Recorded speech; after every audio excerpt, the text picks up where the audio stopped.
Saja kita satu dalam doa, mari kita berdoa. Ya Bapa yang berada dalam kerajaan sorga, terima kasih Bapa untuk kasih setiamu, untuk penyertaanmu, untuk semua hal yang Kau kerjakan dalam kehidupan kami. Tuhan, ada kerinduan di hati kami. Saat ini Tuhan kami datang memuji dan memuliakan akan nama-Mu. Berkati setiap kami Tuhan, layakan kami, agar ibadah kami pada hari ini berkenan di hadapan-Mu. Saat ini, mari kita datang secara pribadi. Mari kita datang mengucap syukur kepada Tuhan untuk setiap hal yang Tuhan sudah kerjakan di dalam kehidupan kita. Bersyukur buat nafas kehidupan yang masih Tuhan berikan sampai saat ini. Bersyukur buat keselamatan yang sudah Tuhan berikan kepada kita secara cuma-cuma sehingga kita boleh ada sebagaimana kita ada pada saat ini. Mari kita bersyukur untuk bagian.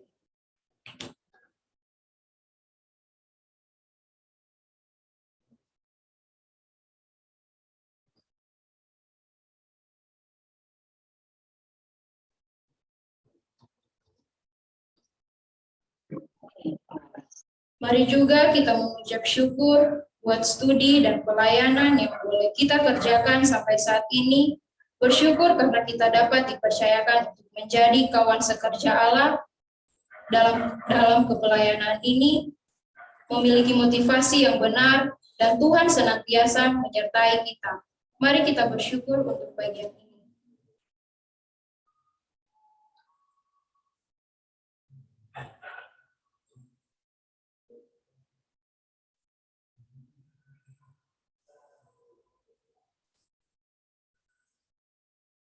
Mari juga kita bersyukur untuk orang-orang yang Tuhan tempatkan di dalam kehidupan kita, baik itu orang tua, teman-teman KTB, PKK kita, teman-teman KTB kita, teman-teman kuliah, dan siapapun yang boleh hadir dalam kehidupan kita.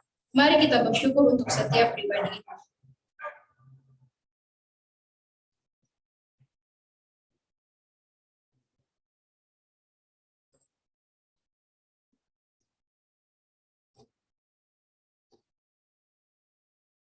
Mari juga saat ini kita datang bersyukur untuk setiap pergumulan, persoalan yang Tuhan izinkan terjadi dalam kehidupan kita, yang melalui ujian itu kita boleh semakin dewasa di dalam iman, dan kita semakin mengerti bahwa hanya Tuhan satu-satunya pribadi yang dapat kita andalkan.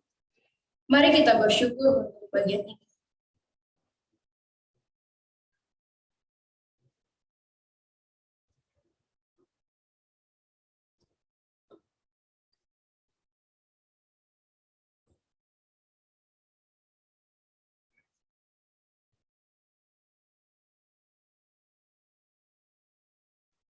Kita adalah orang-orang yang berdosa, kita seringkali membuat hati Tuhan menjadi kecewa dengan apa yang kita perbuat maupun kita katakan, baik itu perkataan kita maupun perbuatan kita. Untuk itu teman-teman, mari kita datang kepada Tuhan, mengakui segala kesalahan kita di hadapan Tuhan. Untuk itu, mari kita berdoa untuk bagian ini.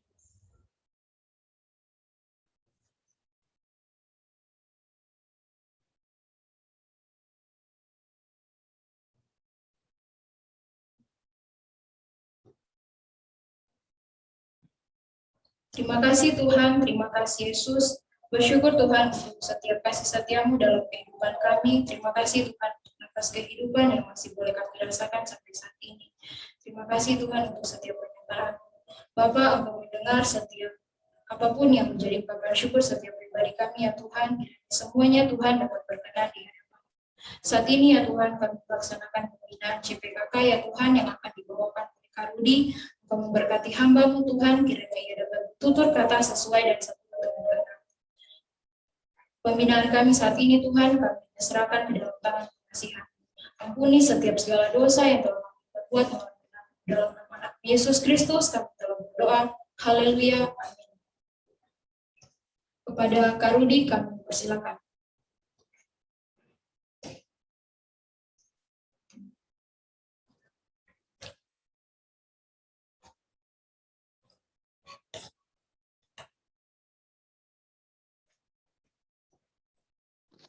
Cek. Halo, selamat malam teman-teman. Shalom, selamat malam. Selamat malam. Suara saya kedengaran jelas kan ya? Iya Kak. Jelas Kak. Ya.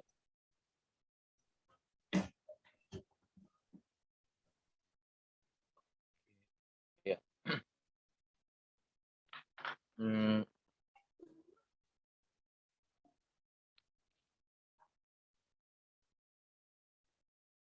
Ya, teman-teman, kita akan belajar pada malam hari ini dengan satu tema, itu pola pemulihan Yesus ya. Itu tema yang diberikan untuk kita belajar pada malam hari ini. Kalau suara saya hilang atau tidak jelas, nanti dibilang ya teman-teman, jangan dibiarkan nanti sayang, maksudnya banyak yang tidak jelas. Oke, sebelumnya mari kita berdoa terlebih dahulu. Mari berdoa. Tuhan, kami saat ini dari tempat kami masing-masing, kami hendak belajar bersama.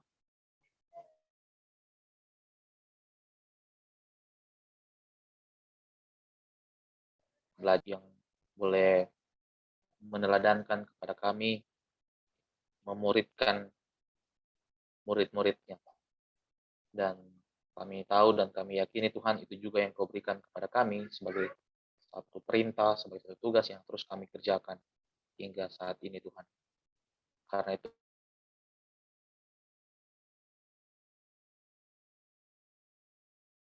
Itu kami akan belajar dari Engkau sendiri sebagai Sang Guru.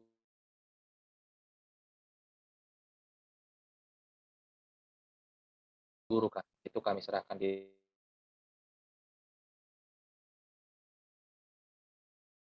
diri kami, perangkat yang kami gunakan supaya boleh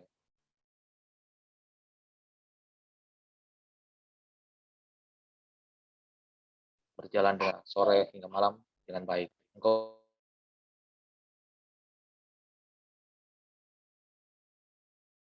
berkati masing-masing supaya kami bisa bersama-sama fokus dan belajar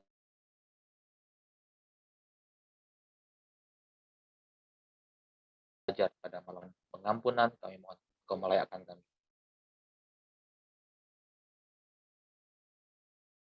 Di dalam nama. Ya, teman-teman, saya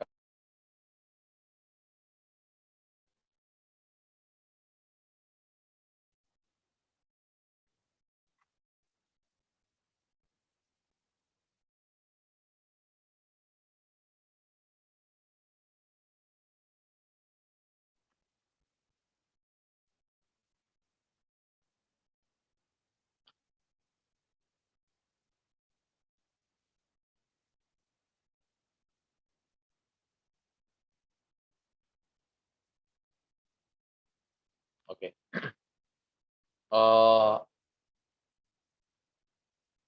Jadi ini tema yang dikasih untuk kita lihat dan pelajari, yaitu pola pemuridan Tuhan Yesus. Nah, teman-teman, ini pembinaan yang keberapa? Yang besarnya? Yang pembinaan besar ini yang keberapa? Ada yang tahu? Ada yang bisa jawab?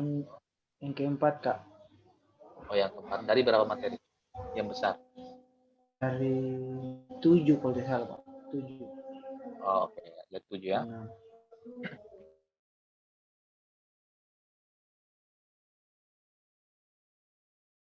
Ya, tentang bagian internal, ya bagi saya, apakah kita betul-betul meyakini satu hal yang kita kerjakan ini, teman-teman?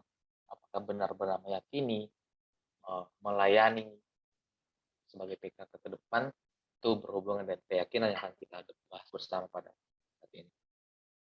Nah, ya saya ingin bertanya dulu ya, pertanyaannya seperti ini. Menurut teman-teman, apa itu pemuridan? Dan apakah harus mengerjakan pemuridan? Kenapa? Saya ingin dengarkan sharing dari beberapa untuk pertanyaan ini. Ada yang mau berbagi?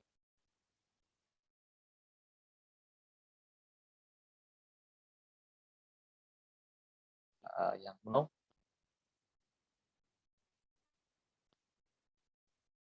Tidak apa-apa ya, tidak ada yang salah kalau di sini. Ada yang mau memberikan pendapatnya? Menurut teman-teman, apa itu pemuridan? Dan mengapa harus? Apakah harus mengerjakan pemuridan? Kenapa?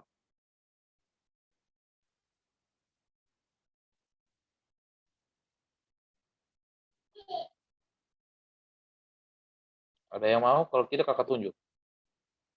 Oke, kalau gitu kakak tunjuk lah ya. Oke, kakak tunjuk yang bernama Febrianto. Kalau menurut Febrianto, Ya, Kak. menurutmu apa itu pemuridan? Suatu proses, kalau menurut saya, Kak, itu suatu proses di mana kita akan suatu proses kita percaya kepada Yesus, dan di mana kita akan memuridkan, atau di mana kita mengajar apa yang telah diajarkan oleh Tuhan Yesus. Ya, itu yang kita ajarkan. Menurut saya itu, Kak.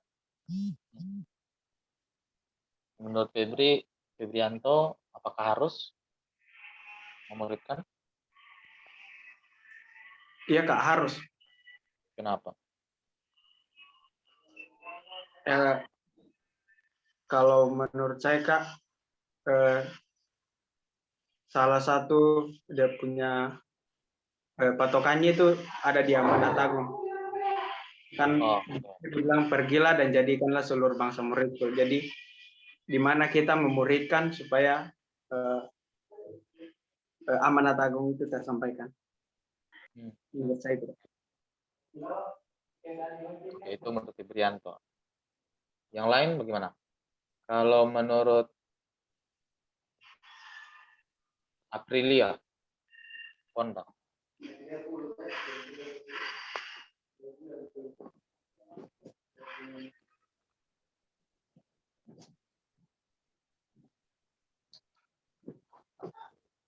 Halo Aprilia, are you there?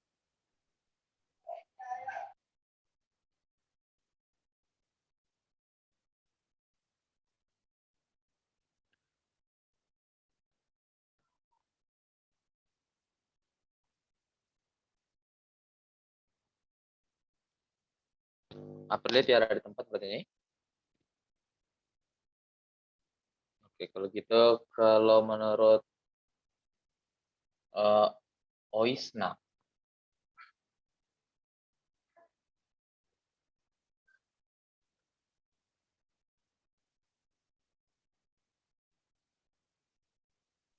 Iya, Kak. menurut Oisna bagaimana? Kalau menurut saya, apa itu pemuridan? Pemuridan itu menjadikan seseorang murid. Oke, menjadikan seorang murid. Ya, oke, baik ya. Terus, mengapa? Apakah harus memuridkan? Iya, harus. Kenapa? Seperti yang dia bilang Febrianto tadi, Kak. Itu Apa itu? perintah Tuhan Yesus. Oke. Ya. Oke.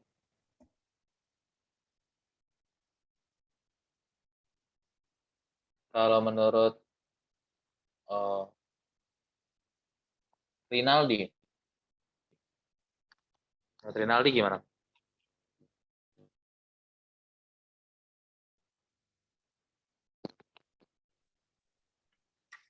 Kalau saya Kak, Mm-mm. apa itu pemuridan? Proses yang dilakukan oleh beberapa kelompok orang, di mana di dalam pemuridan itu dikenalkan bagaimana untuk bisa membangun sebuah relasi, begitu, baik antara sesama maupun kepada Tuhan. Dan yang pertanyaan kedua, apakah harus mengerjakan pemuridan? Jawaban saya harus. Mengapa? Karena seperti yang dibilang oleh Yanto dan Oisna tadi, sudah menjadi amanat agung dan juga sudah menjadi kewajiban kita sebagai seorang murid. Itu Kak, terima kasih.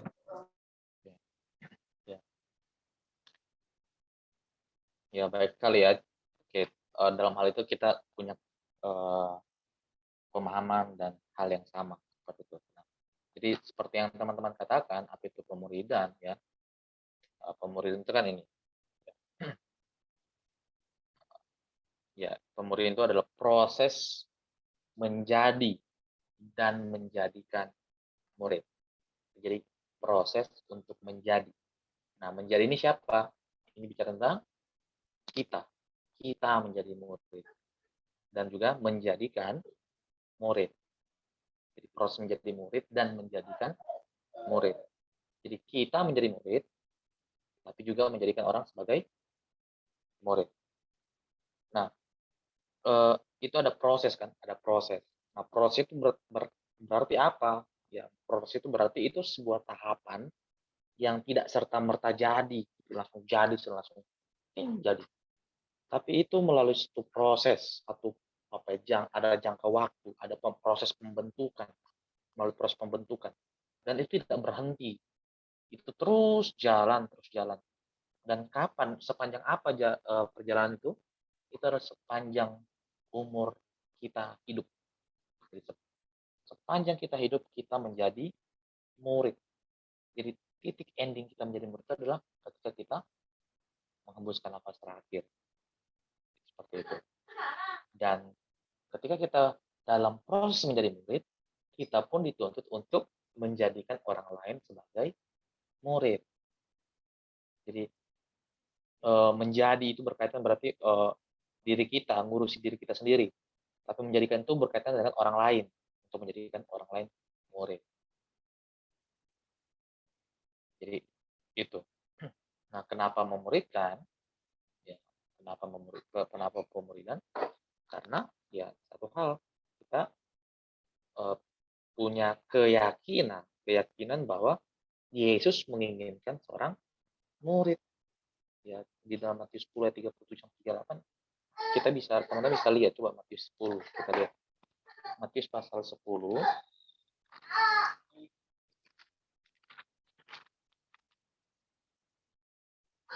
ayat 37 sampai 38 bacakan, barang siapa mengasihi bapa dan ibunya ia lebih daripada aku, ia tidak layak bagiku. Dan barang siapa mengasihi anaknya laki-laki atau perempuan lebih daripada aku, ia tidak layak bagiku. Barang siapa tidak memikul salibnya dan mengikut aku, ia tidak layak bagiku. Barang siapa mempertahankan nyawanya, ia akan kehilangan nyawanya. Barang siapa kehilangan nyawanya karena aku, ia akan memperoleh. Jadi Tuhan Yesus itu mau segala-galanya dari hidup kita untuk Dia. Untuk Dia. Tuhan Yesus mau kita menjadikan Dia sebagai yang pertama dan terutama. Pertama dan terutama. Apakah Tuhan Yesus minta kita membenci saudara kita, membenci anak kita, membenci keluarga kita? Ya tidak, ya. Bukan berarti itu. Kan tidak layak, barang siapa mengasihi anaknya lebih daripada Tuhan Yesus mau Dia yang dikasih. Kita mengasihi keluarga kita, mengasihi orang lain karena kita mengasihi Dia. Jadi itu yang Yesus inginkan, adalah orang yang mengasihi Dia, memprioritaskan Dia, yaitu murid. Ya. Nah pertanyaannya, apakah menghasilkan murid ini menjadi sebuah keyakinan juga bagi kita?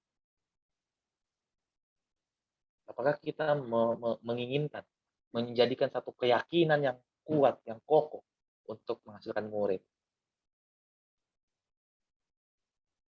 Kenapa pertanyaan ini penting, teman-teman? Kalimat ini penting. Coba refleksi. Apakah saya meyakini dengan sungguh, dengan kuat, menghasilkan orang lain menjadi murid Tuhan? Itu adalah sebuah keyakinan yang saya harus kerjakan. Ya, dalam satu buku judulnya Rediscovering Discipleship. Ya, dia katakan begini, amanat Yesus, kata-kata terakhir Yesus, ya itu amanat agung, bukan kata-kata terakhir sebelum naik ke surga, itu menjadi tugas utama kita sebagai seorang muridnya. Tugas utama kita. Maka semua pelayanan kita adalah dalam rangka untuk menghasilkan murid. Harus dalam rangka itu. Semua kegerakan, program yang kita lakukan dalam rangka menghasilkan murid. Makanya mari kita bertanya kepada misalnya ya kepada UPM kita, apakah pelayanan kita sedang mengerjakan itu? Orientasi kita dalam menghasilkan murid. Yang Yesus minta adalah murid. Jadikanlah semua bangsa muridku. Atau dalam bahasa, sebenarnya terjemahan itu yang tepat dari bahasa asli itu, hasilkanlah murid dari semua bangsa bagiku. Ya, hasilkanlah murid untukku dari semua bangsa. Jadi itu yang Yesus minta. Yesus menghendaki murid, bukan sekedar penggemar. Ya. Yesus inginkan seorang murid. Nah, ya. Kenapa? Ya karena Yesus memuridkan. Ya, dan Yesus memerintahkan kita untuk menghasilkan murid. Jadi dia mengerjakan pemuridan dan dia memerintahkan untuk memuridkan. Jadi Yesus ketika meminta pergilah dan jadikanlah semua bangsa muridku, tidak langsung memberikan perintah, tapi terlebih dahulu dia memberi teladan, dia mengerjakan bagian itu untuk dia beri contoh kepada murid-muridnya yang akhirnya dia beri tugas. Bukanlah murid untuk ya itu yang Tuhan Yesus. Nah, saya ingin kita berbagi bagian ini, teman-teman. Ya, berbagi ya dalam arti Yesus menginginkan murid. Saya ingin kita bagi. Kakek ingin minta Deborah baca Lukas 14 ayat 26 sampai 27 dan 33. Terus minta Erin baca Yohanes 17 4 sampai 10. Terus eh, Karin 2 Korintus 5 ayat 15. Terus Winda Matius 28 ayat 19 sampai 20. Nah, silakan. Lukas 14 ayat 26 sampai 27 dan 33.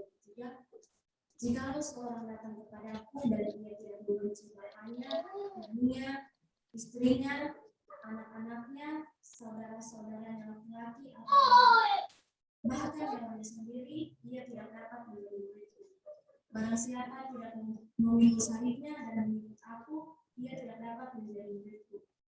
Demikian pula tiap-tiap orang di antara kamu yang tidak melepaskan dirinya dari segala miliknya tidak dapat menjadi muridku. Nah, apa hal yang Deborah bisa di situ bagian dari bacaan itu?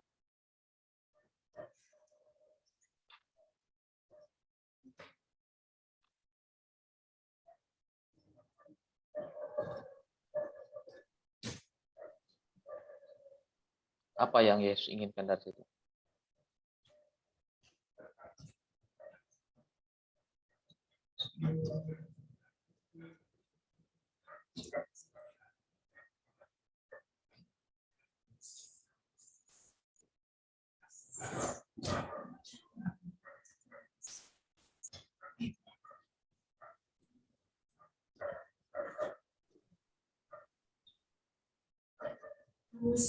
harus mengorbankan segala sesuatu sebagai murid.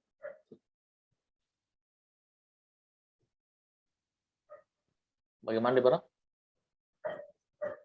Mau mengorbankan segala sesuatu sebagai murid. Mau meninggalkan segala sesuatu, berarti itu meninggalkan sesuatu itu Tuhan Yesus Yesus meminta apa?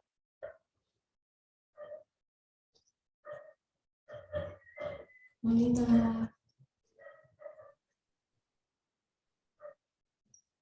ketulusan dari sendiri, ada yang harus dibayar. Ya, ketulusan, harga harus dibayar. Jadi ya betul ya, secara atau kata lain itu gini, Yesus menghendaki seorang yang betul-betul layak, yang layak untuk jadi muridnya. Nah, pertanyaan kita layak nggak jadi murid? Nah, sebenarnya tidak layak. Ya, sebenarnya kita tidak ada kelayakan dalam diri kita yang untuk jadi muridnya. Tapi dari situ Tuhan tuntut, ada tuntutan yang Tuhan berikan. Untuk apa? Mengasihi dia lebih dari apapun. Ya, lebih dari apapun. Di ayat 33-nya itu itu kayak apa namanya, semacam kesimpulannya, demikianlah pula tiap-tiap orang di antara kamu yang tidak melepaskan dirinya dari segala miliknya tidak dapat menjadi muridku. Oke, itu ya. Yang Yohanes 17 ayat 4 sampai 10. Siapa tadi ya? Aku lupa. Erin tadi ya? Iya. Ya, silakan baca. Yohanes 17 ayat 4 sampai 10. Aku telah mempermuliakan engkau di bumi dengan jalan menyelesaikan pekerjaan yang engkau berikan kepadaku untuk melakukannya. Oleh sebab itu, ya Bapa, permuliakanlah aku kepadamu sendiri dengan kemuliaan yang kumiliki di hadiratmu sebelum dunia ada. Aku telah menyatakan namamu kepada semua orang yang engkau berikan kepadaku dari dunia. Mereka itu milikmu dan engkau telah memberikan mereka kepadaku dan mereka telah menuruti firman-Mu. Sekarang mereka tahu bahwa semua yang engkau berikan kepadaku itu berasal daripadamu. Sebab segala firman yang engkau sampaikan kepadaku telah kusampaikan kepada mereka dan mereka telah menerimanya. Mereka tahu benar-benar bahwa aku datang daripadamu dan mereka percaya bahwa engkaulah yang telah mengutus aku. Aku berdoa untuk mereka, bukan untuk dunia aku berdoa, tetapi untuk mereka yang telah engkau berikan kepadaku, sebab mereka adalah milikmu dan segala milikku adalah milikmu. Dan milikmu adalah milikku dan aku telah mempermuliakan di dalam mereka. Kalau teman-teman lihat, ini Tuhan Yesus kan berdoa. Kalau menurut Erin, Tuhan Yesus kan berdoa. Untuk siapa dia berdoa ini?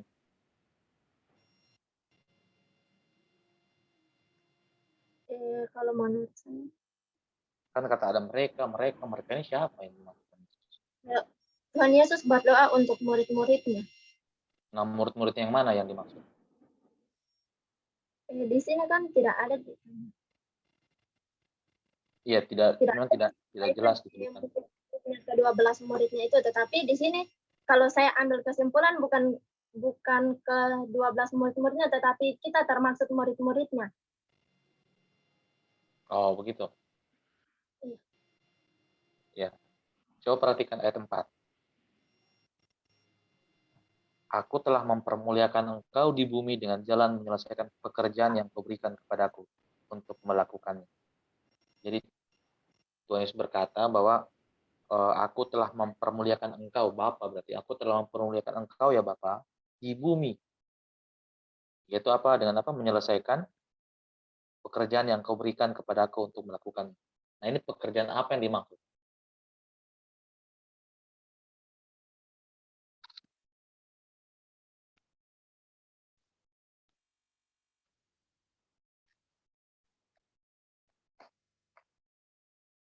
Kalau bilang pekerjaan keselamatan, oh di bagian di dalam yang ini Tuhan Yesus belum mati dan belum disalibkan. Tapi dia bilang, aku sudah menyelesaikan pekerjaan yang kau berikan kepadaku. Pekerjaan apa itu?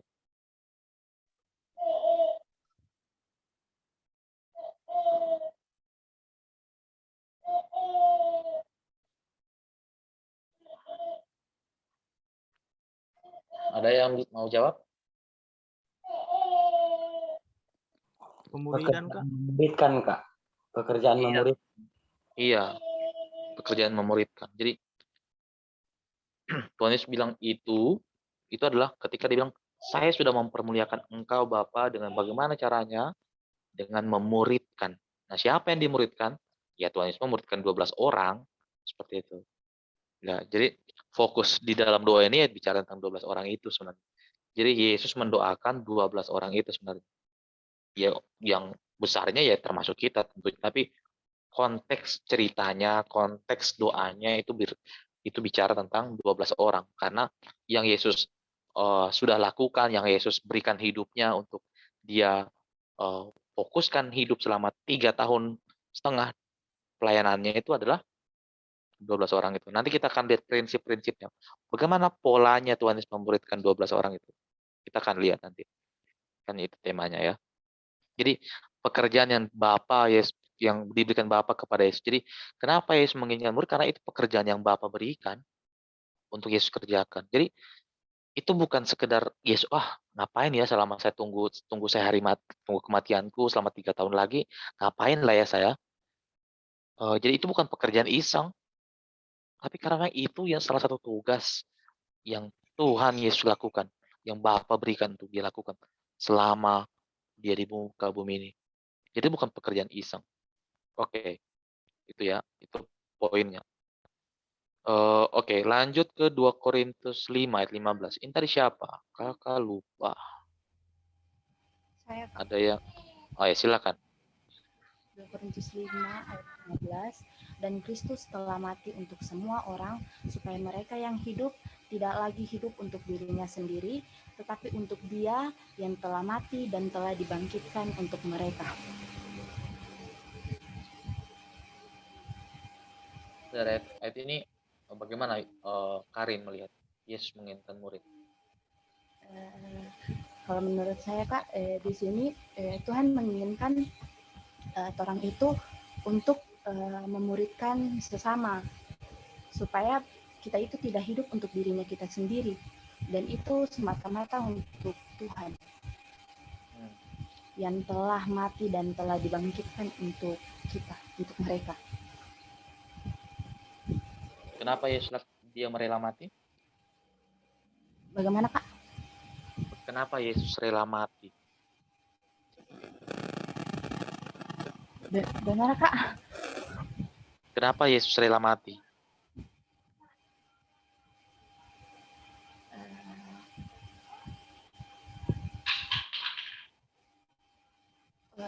Karena untuk menyatakan kasihnya untuk orang. Untuk siapa dia mati? Untuk kita semua. Kita semua ini siapa? Saya, kakak, dan teman-teman lain. Oke. Di ayatnya itu kan dibilang Kristus telah mati untuk semua orang. Semua orang ini apakah semua manusia yang di bumi atau siapa? Ya, untuk semua orang, semua manusia. Semua manusia. Iya. Tapi semua manusia percaya tidak kepada dia? Tidak. Nah, apakah memang dia mati untuk semua orang? Mati. Makanya itu Kak, kita itu makanya Tuhan ingin kita jadi makanya Tuhan ingin kita memuridkan gitu sama orang yang tidak percaya sama Tuhan. Nah, kalau kita lihat ya dan ayatnya ya, dan semua supaya mereka yang hidup tidak Kristus telah mati untuk semua orang. Nah, supaya mereka yang hidup tidak lagi hidup untuk dirinya sendiri, tetapi untuk Dia yang telah mati dan telah dibangkitkan untuk mereka. Jadi dari buktinya apa bahwa Yesus menginginkan murid? Ya Yesus rela mati agar apa? Agar yang percaya kepadanya itu yang percaya kepada untuk jadi murid ya, supaya orang yang percaya kepadanya jadi murid. Yang tadinya mati sekarang hidup. Ya hidup. Dan hidupnya bukan untuk dirinya sendiri tapi untuk Dia, kan itu. Tetapi untuk Dia, tidak lagi untuk dirinya sendiri tapi untuk Dia. Jadi makanya apakah Yesus mati untuk semua orang? Nah, kata semua orang itu berkaitan kepada siapa? Berkaitan kepada orang yang percaya kepada Dia. Ya, percaya kepada Dia. Oke. Apa yang terakhir ini Matius 28 sampai 20 walaupun sudah biasa ya tapi boleh dibacakan juga. Ini siapa tadi bagian? Saya Kak Winda. Oke, silakan Winda. Matius 28 ayat 19 dan 20. Karena itu pergilah jadikanlah semua bangsa muridku dan baptislah mereka dalam nama Bapa dan Anak dan Roh Kudus dan ajarlah mereka melakukan segala sesuatu yang telah kuperintahkan kepadamu dan ketahuilah aku menyertai kamu senantiasa sampai kepada akhir zaman. Ya, thank you. Jadi apa yang Winda lihat di situ? Di sini merupakan salah satu amanat agung yang Tuhan berikan kepada ke-11 murid Tuhan Yesus untuk memuridkan orang lain. Jadi perintah Tuhan Yesus itu adalah mengenalkan Tuhan Yesus, mengenalkan kasih Yesus kepada orang lain yang belum mengenal Yesus. Itu Kak, yang saya bisa tangkap dari bacaan ini. Jadi apa yang Yesus perintahkan di situ? Untuk memuridkan orang yang belum mengenal Dia dan menjadikan orang yang belum mengenal Dia itu bangsa Tuhan Yesus, gitu, pengikut Tuhan Yesus. Apakah memuridkan itu hanya orang yang belum dikenal Dia atau siapa? Bagaimana Kak? Apakah memuridkan itu hanya untuk bagi orang-orang yang belum mengenal Dia? Tidak Kak, semua orang patut dimuridkan, baik yang sudah mengenal maupun belum. Ya. Jadi kita pun tetap terus dimuridkan, perlu dimuridkan. Jadi tidak ada saya tidak perlu. Jadi kita sama-sama tetap perlu dimuridkan. Kalaupun kita bilang saya sudah tahu, saya sudah percaya, sudah Kristen, sudah percaya kepada Yesus, tapi pemuridan itu tetap terus dilakukan. Seperti itu. Jadi dari ayat itu bukti bahwa Yesus menginginkan murid karena Yesus memerintahkan untuk memuridkan. Jadi kesimpulan itu gini, mengapa memuridkan? Karena Tuhan menghendaki murid. Terus dan Tuhan sendiri melakukannya. Dan apa? kehidupan dan pelayanan Tuhan adalah memuridkan. Fokus utamanya adalah memuridkan. 3,5 tahun dia lakukan, dia memuridkan. Dan itu bukan pekerjaan iseng, tapi memang dia fokuskan, dia berikan hidupnya untuk mengerjakan bagian itu. Dan akhirnya apa? Dia memerintahkan untuk melakukannya. Nah, pertanyaannya adalah, apakah kita benar-benar meyakini akan hal ini, teman-teman? Akan hal ini. Karena sangat mungkin, oh iya, ya, kita tahu, ya. Tapi, coba teman-teman lihat. Ya, saya tanyalah ke pengalaman teman-teman. KTB-nya teman-teman rutin jalan nggak? KTB-nya teman-teman rutin jalan tidak? Atau nggak usah lah pertanyaan rutin atau tidak. Kakak tanya, kalian sering kontak-kontakan dengan PKK kalian?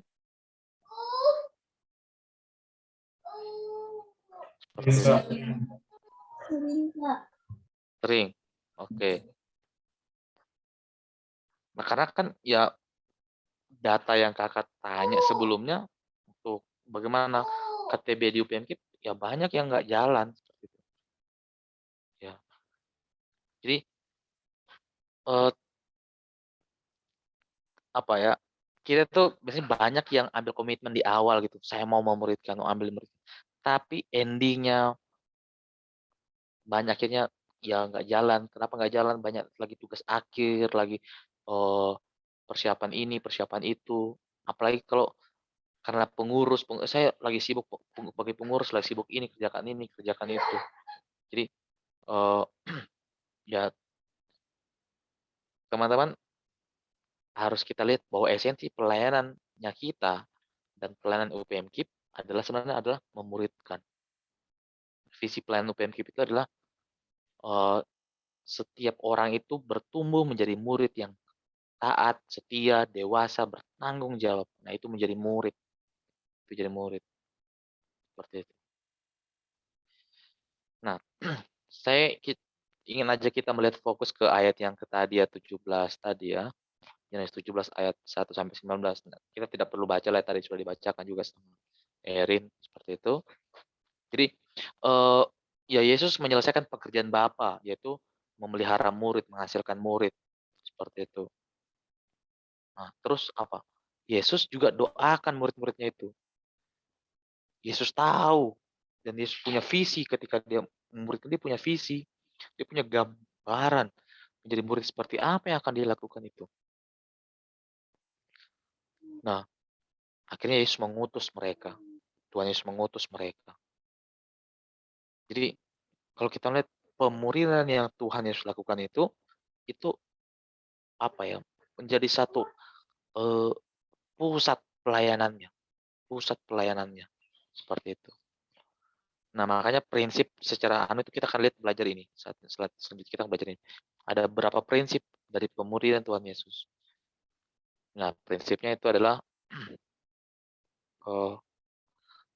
ini prinsip konsentrasi, ini prinsip kepribadian, ini prinsip kontak realitas. Iya, kontak atau realitas ya, kontak ya. Nggak kelihatan sama kalian. Sama kakak nggak terlalu jelas. Nah, kita akan belajar ini. Nah, dari prinsip ini akan jadi pola. Kita akan belajar lihat polanya. Bagaimana pola pemberian dari prinsip ini. Nah, sebenarnya ini esensi kehidupan murid yang harus kita hasilkan, termasuk kita. Ya, lihat ini seperti roda ya, sebenarnya seperti roda, seperti itu. Ada 4 jari-jarinya. 4 jari-jarinya. Nah, jadi relasi ke atas dan relasi ke samping. Relasi ke atas itu dengan Tuhan, ya itu melalui doa, ya dan melalui firman. Nah, pusatnya itu Kristus ya. Pusat roda itu adalah Kristus. Kesatuan dengan Kristus. Nah, terus relasi dengan sesama itu melalui persekutuan dengan apa? Melalui kesaksian, penginjilan. Jadi relasi dengan Tuhan itu melalui doa dan firman. Relasi dengan sesama itu adalah melalui persekutuan, dan penginjilan, kesaksian. Jadi esensi hidup kita seperti itu. Nah, kita akan melihat kembali ke yang tadi, prinsip. Nah, prinsip yang pertama itu prinsip konsentrasi. Ini pola yang Tuhan Yesus lakukan sebenarnya. Nah, kalau kalian teman-teman lihat cara pola pelayanan Tuhan Yesus seperti ini. Tuhan Yesus punya ada lingkaran dalam pelayanan. Lingkaran pertama itu adalah lingkaran orang banyak. Ya, lingkaran orang banyak, teman-teman pernah lihat Yesus memberikan makan 5.000 orang, ya 5.000 orang. Tuhan Yesus khotbah di bukit, ya kan, di Lukas 19 itu ayat 20 sampai 24 tuh Yesus, orang banyak mengeluhkan Tuhan Yesus. Ya. Walaupun dari orang banyak itu ada yang apa namanya, tadinya bilang Yesus anak raja, anak Daud, Yesus anak Daud. Pada akhirnya Yesus, mereka berteriak apa? Salibkan Yesus, salibkan Yesus. Seperti itu. Nah, jadi itu konsentrasi yang pertama. Jadi ada konsentrasi yang paling besar, yaitu orang banyak. Dan itu ya Yesus lakukan ya sekali sebenarnya, tidak terlalu banyak relasi dengan mereka. Tapi ada dari lingkaran yang besar itu ada lingkaran yang lebih kecil, yaitu apa? 70 murid. Ya, ada 70 murid. Ya kan, teman-teman, kalau teman baca 70 murid itu di Lukas 10 itu dibilang Yesus melatih, terus Tuhan Yesus mengutus dua-dua orang. Mereka berjalan dua-dua orang untuk pergi memberitakan Injil dan mengusir setan-setan. Yesus mengutus 70 murid, judulnya di situ kan ya, Lukas 10. Terus yang dari lebih kecil lagi, dari 70 itu ada yang lebih kecil lagi, yaitu 12 orang. Nah, 12 orang itu lebih spesifik lagi. Jadi kembali ke orang banyak. Orang banyak itu fokusnya kepada hanya segelintir pengajaran secara umum. Terus ada yang lebih kecil 70, terus di dalamnya itu ada 12 murid. Nah, dari 12 ini ada yang lebih kecil. Ada yang tahu siapa namanya? Ada yang tahu siapa?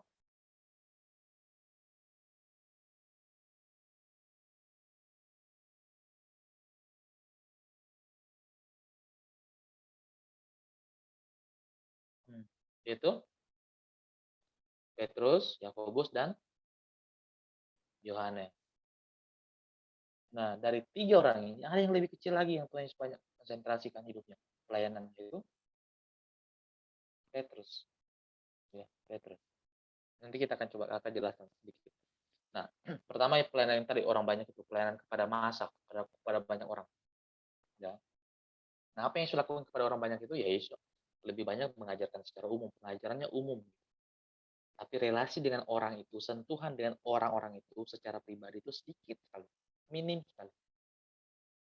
Latihannya, prakteknya itu sedikit sekali. Sedikit sekali. Dan sangat mudah untuk tersaring. Sangat mudah untuk tersaring. Jadi jelas mana yang betul-betul percaya kepada Tuhan Yesus, mana yang tidak. Seperti itu. Jadi itu Tuhan Yesus melakukan pengajaran itu kepada banyak orang secara umum. Ya. Misalnya contohnya itu tadi, Yesus memberikan khotbah di bukit, Matius pasal 5. Terus Yesus memberikan 5.000, makan 5.000 orang, Yohanes 6. Ya, jadi Yohanes 6. Nah, malah sebenarnya setelah itu mereka itu yang tadi dimakan di Yohanes 6 itu berbondong-bondong ikut Tuhan Yesus, kejar Tuhan Yesus, supaya apa?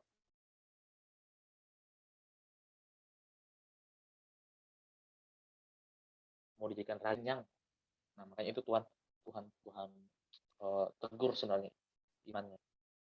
Nah, di Lukas 19 juga ada, ya, mereka mengeluk-elukan Yesus sebagai raja. Nah, tapi ada orang-orang yang memang dia fokus.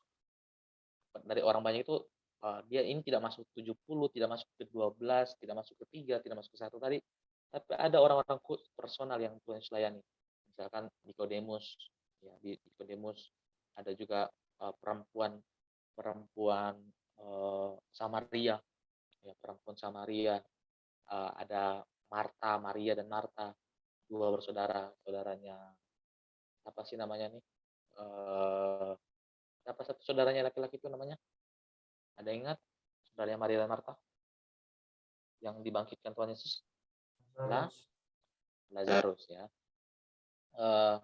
Terus ada perempuan yang kalau teman-teman baca di dalam pelayanan Tuhan itu disebutkan ada perempuan-perempuan yang beserta juga dengan Tuhan Yesus. Ada perempuan-perempuan yang mendukung pelayanan Tuhan Yesus.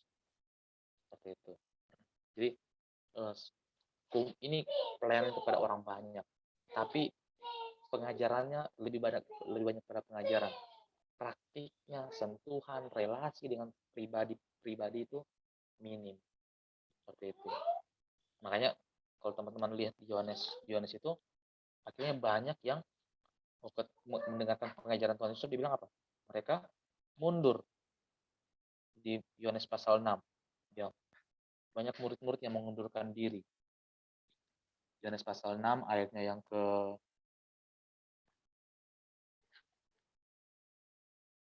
dari ayat 60 saya bacakan ya. Sesudah mendengar semuanya itu, banyak murid-murid Yesus yang berkata, perkataan ini keras, siapakah yang sanggup mendengarnya?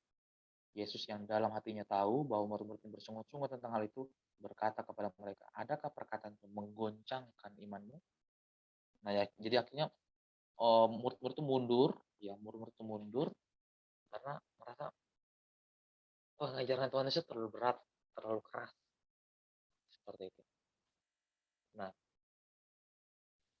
jadi pelayanan kepada orang banyak itu sangat mudah untuk sangat mudah untuk ya jelas sekali mana yang betul-betul mau mengikut, mana yang cuma sekedar ikut-ikutan, seperti itu.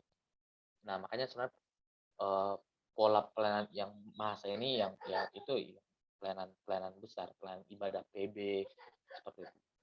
Itu hanya pelayanan pengajaran yang secara umum diberikan seperti itu. Nah, tapi ada yang lebih kecil dari orang banyak itu, ada yang lebih kecil nih. Ya, yaitu pelayanan kepada 70 murid, ya. Nah, apa bedanya dengan yang tadi? Kalau tadi pengajaran Tuhan kepada orang banyak itu hanya mengajarkan secara umum, tapi yang 70 itu ada latihannya. Ada latihan secara personal diberikan. Ya tadi di Lukas 10 bilang Tuhan Yesus mengutus 70 murid berdua. Jadi bukan hanya diajar tapi dilatih bagaimana mempraktekkannya. Ya, ada latihannya. Seperti itu. Ada latihan. Jadi itu secara khusus, lebih khusus lagi 70 murid. Dan berarti ada relasi kontak itu lebih apa ya? Lebih ada sentuhan terus, ada relasi yang lebih dibandingkan yang tadi. Seperti itu yang namanya. Nah, dari 70 itu kan ada dibilang 12 orang. Ya, pada 12 orang. Nah, kalau teman-teman baca di Markus pasal 3, itu dibilang apa? Markus pasal 3 itu dibilang 12 orang itu kan dipilih secara khusus. Ya, dipilih secara khusus. Tapi saya ingin kita melihat di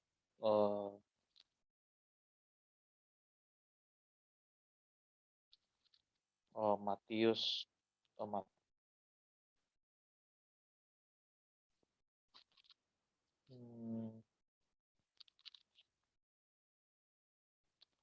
di Matius ya. Saya lupa di mana posisinya, di mana ayat itu ya. Ini. Matius pasal 9. Ya, Matius pasal 12. Jadi Matius pasal 10, Matius pasal 10 Yesus memanggil ke-12 rasul. Jadi di Matius pasal 10, di Markus pasal 3, di Lukas pasal 6 dibilang memang Yesus memilih 12 orang. Dan itu dibilang Yesus memilih secara khusus, dan khususnya bagaimana dibilang dia mendoakan semalam-malaman. Dari orang banyak itu, dari 70 itu siapa yang betul-betul dia mau fokuskan pelayanan? Yaitu 12 orang. Apa bedanya 12 dengan 70? Yaitu apa? Yang 12 itu selalu sama-sama dengan Tuhan Yesus. Kemana-mana pasti yang 12 itu ikut. Seperti itu. Jadi latihannya itu jauh lebih banyak lagi. Ya, ada juga Tuhan Yesus mengutus 12 orang. Tanggung jawabnya diberikan tuh jauh lebih banyak. Dan eh, eh, apa ya, latihan dan bagaimana relasi mereka dengan Tuhan jauh lebih dalam lagi, ya jauh lebih dalam. Misalnya kalau teman-teman ingat, Yesus itu pernah mengajar kepada orang banyak tentang apa namanya nih, perumpamaan tentang benih, ya perumpamaan tentang benih. Nah, kalau Yesus mengajar itu kepada orang banyak, Yesus bilang, Yesus cuma cerita ilustrasinya, tapi artinya, arti dan makna dari ilustrasi tentang benih itu Tuhan Yesus jelaskan sama siapa? Hanya 12 orang itu. Jadi terus datanglah murid-muridnya. Tuhan, apa tadi arti dari ilustrasi itu? Ilustrasi tentang benih itu. Nah, makanya Tuhan Yesus jelaskan. Yang jatuh di bebatuan, ini artinya yang jatuh di semak belukar, ini artinya yang jatuh di pinggir jalan, ini artinya yang jatuh di tanah yang subur, ini artinya. Maknanya, artinya itu saya akan ceritakan, sampaikan ke 12 orang itu. Jadi relasi yang lebih jauh, lebih dalam, relasi lebih intens dengan 12 orang itu. Dan waktu secara khusus Tuhan Yesus berikan memang kepada 12 orang itu. Jadi 12 orang itu memang lebih spesial. Lebih spesial. Malah sebenarnya tugas-tugas yang berikutnya Tuhan Yesus berikan itu diberikan kepada 12 orang itu. Termasuk, ya, kalau teman-teman baca Matius pasal 28 itu, ya Matius 28 itu, ya Matius 28 ayat 16-nya, dan ke-11 murid itu berangkat ke Galilea di bukit yang ditunjukkan Yesus kepada mereka. Jadi tugas apa tadi, amanat agung yang teman-teman baca itu, amanat agung itu diberikan kepada siapa itu? Ya itu Tuhan Yesus sampaikan kepada siapa itu? Itu disampaikan ke 11 murid. Ya 12 karena harus satu sudah mati, Judas sudah mati, jadi tinggal 11. Jadi Tuhan Yesus sampaikan ke 11 murid itu. Jadi mempercayakan pelayanan berikutnya itu kepada 11 orang yang sudah dia muridkan. Kenapa Yesus memberi tugas itu? Karena dia memberikan hidupnya kepada 12 orang itu secara khusus. Nah, makanya pola 12 orang ini, 12 murid ini, itulah yang kita teladani, yang kita bentuk konsepnya kelompok kecil. Nah, kelompok kecil ini itulah dari pelayanan Tuhan Yesus, 12 orang itu. Jadi itu. Nah, cuman ya beda-beda namanya kan. Kalau di pelayanan mahasiswa itu biasanya disebut KTB, kelompok tumbuh bersama, seperti itu. Ada namanya komsel, ada namanya IG, apa inspiring group, beda-beda gitu. Nah, tapi poinnya apa? Poinnya itu tadi, ada relasi yang lebih jauh, ada latihan yang lebih jauh, ya, dan tugas pelayanan berikutnya diberikan kepada itu. Jadi ya menghasilkan penjala manusia, ya, orang akan yang diutus. Nah, jadi 12 orang itu yang memang dipersiapkan untuk diutus dan juga menjadi pemimpin, ya menjadi pemimpin seperti itu. Dari 12 orang itu ada satu prinsip, ya proses yang Tuhan lakukan kepada 12 orang itu. Nah ini makanya ya itu apa, ada kesediaan, ada keterbukaan, ada doa. Itu yang Yesus fokuskan, yang Yesus lakukan kepada 12 orang itu. Jadi makanya murid yang paling yang memang itu ada 12 orang itu, bukan yang 70, bukan yang 12 orang itu, yang orang banyak itu. Jadi kan 12 orang itu yang disebutkan namanya kan selalu 12 orang itu. Murid yang disebutkan 12 orang itu, ya. Ya ada doa. Oke. Terus ya dari 12 orang itu kan ada 3 orang. Ada 3 orang. 3 murid. Nah, dari 12 itu ada yang lebih kecil lagi, 3 orang, ya tadi Petrus, Yakobus dengan Yohanes. Nah, mereka itu punya pengalaman, punya relasi yang lebih jauh dan lebih dalam dengan Tuhan Yesus. Dia mendapatkan kesempatan lebih dalam dengan Tuhan Yesus. Teman-teman ingat, coba kita lihat ya, Matius pasal 5 itu cerita tentang apa? Matius pasal 5 itu ayat yang ke-37. Matius pasal 5 ayat 37.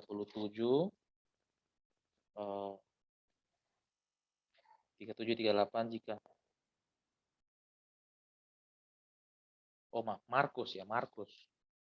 Salah Markus pasal 5.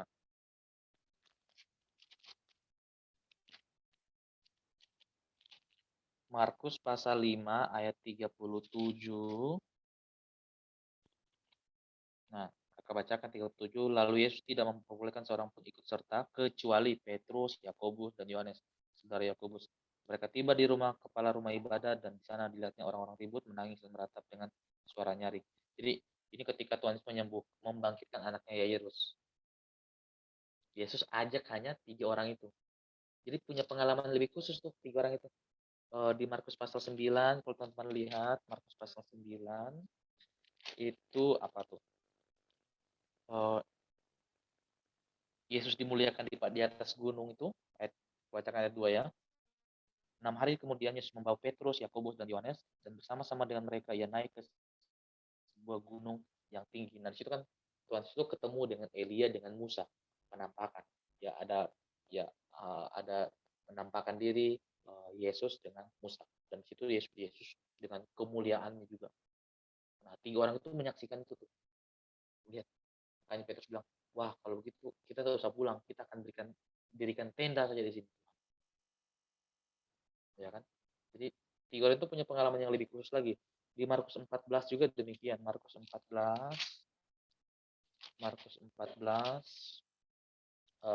kakak bacakan ayat yang ke-33. Dan ia membawa Petrus, Yakobus, dan Yohanes sertanya, ia sangat takut dan gentar. Jadi menjelang kematiannya, ya ketika dia hendak berdoa di taman Getsemani, dia butuh orang, dia berbagi pergumulannya untuk menyendiri, tapi dia ajak 3 orang, yaitu Yohanes, Petrus, dengan Yakobus. Jadi 3 orang ini punya relasi yang lebih dalam, punya pengalaman-pengalaman yang lebih dalam, lebih banyak dibandingkan yang lain. Tapi tetap bagian dari 12 orang itu.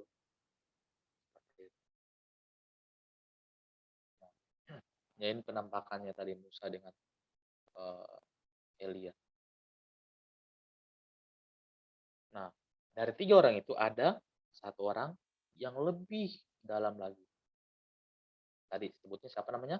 Petrus ya, Petrus. Petrus itu dapat kesempatan yang lebih khusus dari dia masuk dari 3 orang tadi, tapi dia lebih khusus lagi dapat pengalaman-pengalaman di Yohanes 1.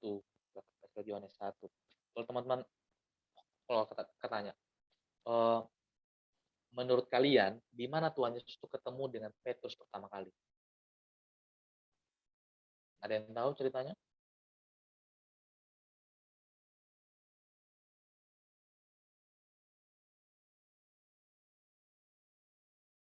Ada yang tahu di mana Tuhan Yesus dan Petrus ketemu pertama kali?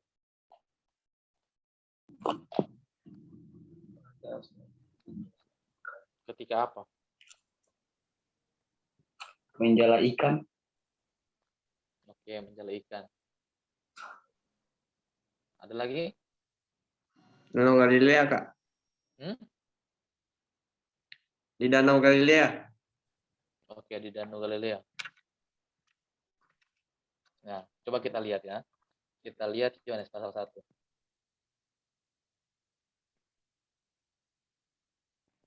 Nah, nanti teman-teman ya mulai belajar mulai banyak Bible reading, kan sudah CPKK. Nah, sudah CPKK, sudah mau jadi PKK atau harus sudah banyak belajar. Dan mulai banyak baca buku. Ya, mulai baca buku. Ya kakak sangat dorong teman-teman untuk baca buku. Saya termasuk orang yang suka baca buku. satu buku yang boleh teman baca, buku ini judulnya ini, Jesus Christ Disciple Maker. Yang teman-teman mau belajar tentang pemuridan, kakak punya banyak buku kalau belajar tentang pemuridan. Kalau mau pinjam boleh, tapi dikembalikan. Jadi kakak punya banyak buku, dan kalau mau pinjam, mau belajar, bagaimana itu memuridkan? Ayo belajar. Ya tadi ada buku tentang Jesus Christ Disciple Maker, ada tentang Rediscovering Discipleship, tentang Transforming Discipleship, ada Seni Memuridkan, ada Pemuridan yang Berpusatkan Injil, banyak hal buku-buku tentang pemuridan. Dan harusnya teman-teman mendorong diri, ya, memacu diri untuk belajar, termasuk membaca buku. Seperti itu. Jadi karena makanan apa yang teman-teman mau kasih ke adik kalian kalau tidak belajar? Harus banyak belajar. Nah, kita kembali ke Yohanes pasal 1 tadi. Yohanes pasal 1 ya. Dari ayat 35 sampai 51 itu ceritanya sebenarnya begini. Saya tidak akan bacakan ya, agak panjang kalau dibacakan. Tapi ceritanya begini. Jadi suatu waktu itu Yohanes Pembaptis itu ada dengan 2 orang murid yang sedang berdiri dengan muridnya. Nah, terus tiba-tiba lewatlah Tuhan Yesus. Lewat Tuhan Yesus, Yohanes Pembaptis langsung bilang, lihat, anak domba Allah. Dia tunjuk Tuhan Yesus, lihat, anak domba Allah. Nah, salah satu dari muridnya itu, yang dengar perkataan itu, langsung tiba-tiba dia tinggalkan Yohanes Pembaptis, gurunya. Jadi, dia tinggalkan Tuhan Yesus dan pergi. Nah, pergi, dia ikutlah sama Tuhan Yesus. Nah, murid Yohanes Pembaptis ini namanya Andreas. Jadi Andreas itu sebelum jadi muridnya Tuhan Yesus, dia muridnya Yohanes Pembaptis. Nah, makanya teman-teman baca nanti itu. Nah terus selanjutnya, kan akhirnya si Andreas ini kejar Tuhan Yesus. Dia 38 itu dia bilang 38, tapi Yesus menoleh ke belakang dan ia melihat bahwa mereka mengikuti dia, lalu berkata kepada mereka, apakah yang kamu cari? Kata mereka kepadanya, Rabi, artinya guru, di manakah engkau tinggal? Jadi mereka mau lihat ini, di mana Yesus tinggal ini? Yang anak domba, di mana Yesus tinggal? Nah, akhirnya mereka ikut Tuhan Yesus. Nah, selanjutnya itu apa? Andreas itu ayat 41, Andreas itu mula-mula bertemu Simon, saudaranya, dan ia berkata kepadanya, kami telah menemukan Mesias. 42, ia membawanya kepada Yesus. Yesus memandang dia dan berkata, engkau Simon anak Yohanes, engkau akan dinamakan Kefas. Jadi inilah pertama kali Petrus ketemu dengan Tuhan Yesus. Jadi ketemunya bukan di ketika Tuhan Petrus yang menangkap ikan itu. Jadi itu mungkin sudah pertemuan keberapa gitu.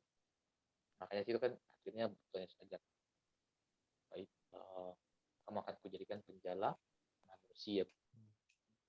Jadi itu bukan pertemuan pertama. Nah, pertemuan pertamanya itu adalah diperkenalkan oleh Andreas yang pertemuan pertama mereka untuk ketemu. Dan dari pertemuan pertama itu, Petrus itu Tuhan Yesus sudah melihat satu gambaran tentang Petrus. Petrus itu bilang, itu yang bilang apa tentang Petrus? Engkau Simon anak Yohanes, engkau akan dinamakan Kefas. Engkau akan dinamakan Petrus. Kefas itu artinya batu karang. Ya. Jadi dari pertama Tuhan Yesus sudah punya visi untuk si Petrus. Ya, si Petrus. Nanti ke depan ya Petrus itu seolah-olah jadi apa ya? Jadi kayak perwakilan, jadi pemimpin di antara 12 murid.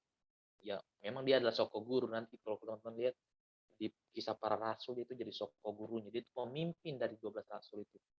Ya, dia adalah pemimpin soko gurunya dari 12 rasul. Nah, karena memang sudah terlihat jelas tuh, apa-apa Petrus itu mewakili. Kalau dia itu kayak juru bicara tuh. Dia kayak juru bicara, apa-apa Petrus jawab. Dan kalau teman-teman ingat, Tuhan pernah tanya sama murid-murid, menurut orang banyak siapakah aku? Tiba-tiba Petrus yang jawab. Kalau teman-teman ingat kisah tentang perjamuan kudus, di situ kan percakapannya antara siapa? Tuhan Yesus dengan Petrus. Petrus jawab, aku tidak akan sekali-kali meninggalkan engkau. saya tidak akan tinggalkan engkau. Terus Tuhan Yesus bilang, sebelum saya berkokok, kau akan 3 kali mengkhianati saya. Seperti itu. Jadi Petrus ini ada orang yang lebih spesifik lagi dari 3 orang itu. Nah, jadi memang dia punya pengalaman yang lebih dalam.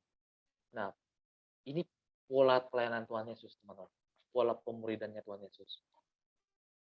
Ya, ini prinsip pertama, prinsip konsentrasi. Ada orang banyak, ada 70, ada 12, ada 3 orang, ada 1 orang, 1 murid. Nah, makanya teman-teman harus lihat tuh, siapa 12 orang saya. Siapa 12 orang yang memang saya muridkan memang secara kelompok. Tapi ada yang lebih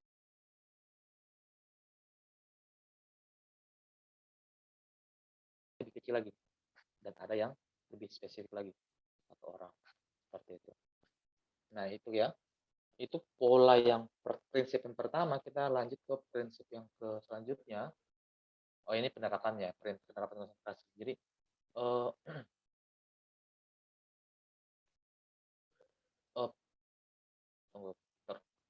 terhalang.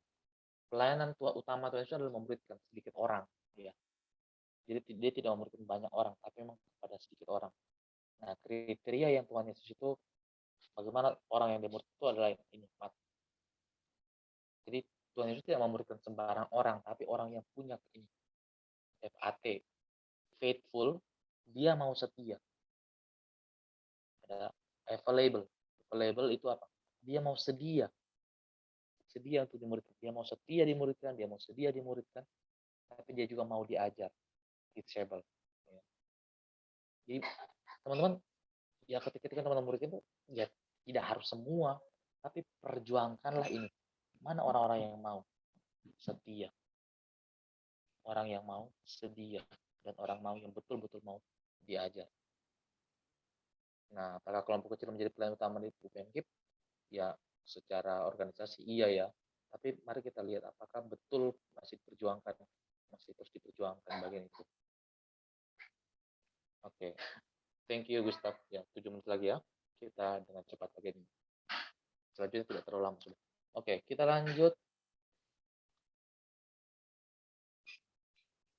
Nah, ya prinsip yang kedua itu prinsip kepribadian. Tadi kan prinsip konsentrasi. Sekarang prinsip kepribadian. Nah, prinsip kepribadian apa itu ya? Memperlakukan seorang itu secara individu.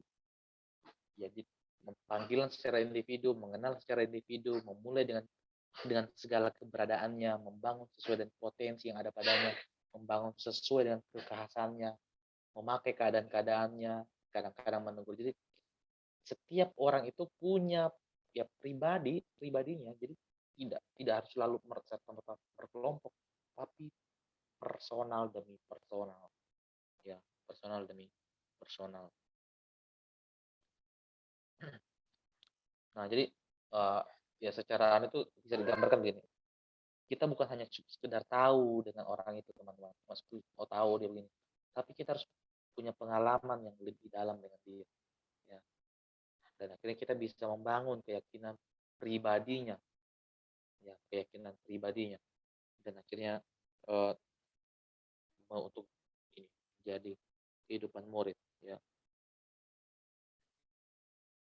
Nah, ya di dalam relasi pribadi itu apa ya? Itu yang kita utamakan kedalamannya. Ya, mengajar konsep, tapi juga dengan ilustrasi, memberi contoh, menegur, pengalaman, seperti itu. Jadi personal demi personal. Ya. Nah, secara prinsip pribadi itu seperti ini. Hidup tiap individu itu adalah kurikulumnya. Jadi tiap orang itu punya beda, dia punya banyak perbedaan tiap individu. Dan kita harus pandang setiap orang itu unik. Ya. Setiap orang itu unik. Ya, setiap orang itu unik. Dan tidak bisa diperlakukan secara sama semua. Makanya dalam satu kelompok itu teman-teman pimpin 5 orang, berarti ada 5 keunikan yang ada di dalam kelompok itu. Termasuk 6 dengan kalian. Seperti itu. Dan jangan diperlakukan harus sama semua. Maka tiap orang itu harus dilihat secara pribadi. Misalnya cara belajar tiap orang itu beda kan. Ada orang yang belajar lebih mudah belajar dengan dia membaca sendiri, dia bisa. Dia cuma dengar pun bisa. Ada yang harus dia baca, dia dengar, seperti itu. Tapi ada juga yang dia bukan hanya baca, bukan hanya dengar, tapi dia harus sambil menulis, seperti itu. Ya, makanya kalian harus kenal tuh tiap orang itu, tiap potensi, tiap individu, sifat-sifatnya, potensi-potensinya, seperti itu. Nah, makanya ya di proses pertumbuhannya itu secara bertahap, personal juga. Nah, makanya bukan cuma sekedar mengajarnya, tapi kualitasnya. Ya. Itu. Nah, terus penerapan dari prinsip perbedaan itu ya teman-teman tanyalah, ya ini nanti kepada ketika apakah teman-teman betul-betul kenal setiap orang dan punya tujuan. Jadi sebegini tuh, Tuhan. Saya bilang gini, ketika mau merekrut seorang itu harus lihat, oh ternyata dia ini mengenal, kita harus kenali secara personal tuh. Ya, harus pula pikirkan tuh, wah dia ini potensi-potensi ini nih. Saya akan bawa, saya akan jadikan seperti apa dia ini kelak. Tiap orang tuh seperti itu. Wah dia punya potensi ini, harus jadi begini. Punya potensi, harus jadi begini. Kalian punya sejarah sendiri sebagai pemimpin, sebagai PKK-nya harus punya visi untuk kalian. Seperti itu. Nah, apakah kita sudah tahu tahapan untuk membangun pertumbuhannya, materinya, dan lain sebagainya? Ya, ini teman-teman belajar itu. Terus prinsip kontak. Ya, prinsip kontak. Prinsip kontak itu bukan sekedar teman-teman ajar di kelas, ya. Tapi ini lebih personal. Tapi kejadian dari kehidupan sehari-hari. Makanya relasi PKK itu kalau cuma relasinya ketemunya hanya di KTB, hanya di kelompok itu. Setiap minggu sekali ketemunya di kelompok saja. Ya sangat, kakak bisa yakin relasinya tidak dalam dengan PKK. Tapi kalau relasi dengan lebih jauh, dengan kenali latar belakangnya, tahu keluarganya, itu sangat baik. Berkunjung ke rumahnya itu sangat baik. Jadi teman-teman bisa lihat kehidupannya. Kayak yang di mana itu bukan transfer of knowledge, tapi transfer of life. Dia hidup, berbagi hidup, bukan cuma sekedar berbagi ini, berbagi hidup. Penerapannya itu seperti apa ya? Bagaimana relasi kedalaman kalian? Apakah PKK? Nanti teman-teman lakukan praktikannya. Bagaimana proses komunitas kita itu kelas atau kehidupan bersama-sama sehari-hari. Ya, itulah ya. Nah, kuncinya pemuridan adalah ya tentang membangun kedalaman hidup bersama Kristus, yaitu tinggal dalam firman-Nya dan hidup dipenuhi Roh. Ya,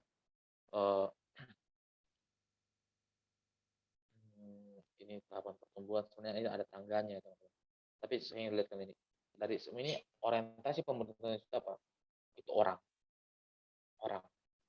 bukan pada jumlah yang banyak, tapi selalu pada sekelompok orang yang lebih kecil. Dan dia menekankan kualitasnya dan pertumbuhannya orang. Seperti supaya orang itu bertumbuh, terus bertumbuh. Ya, sampai di sini saja dulu ya. Kalau ada yang bertanya boleh.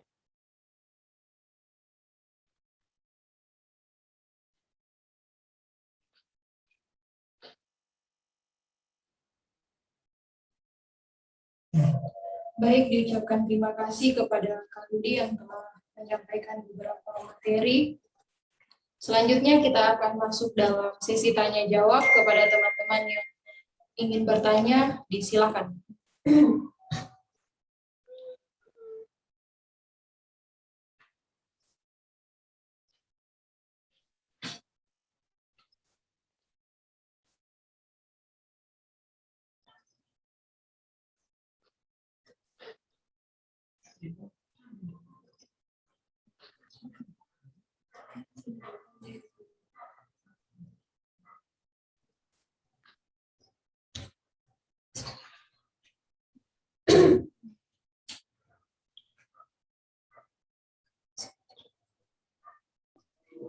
Kak, saya bertanya.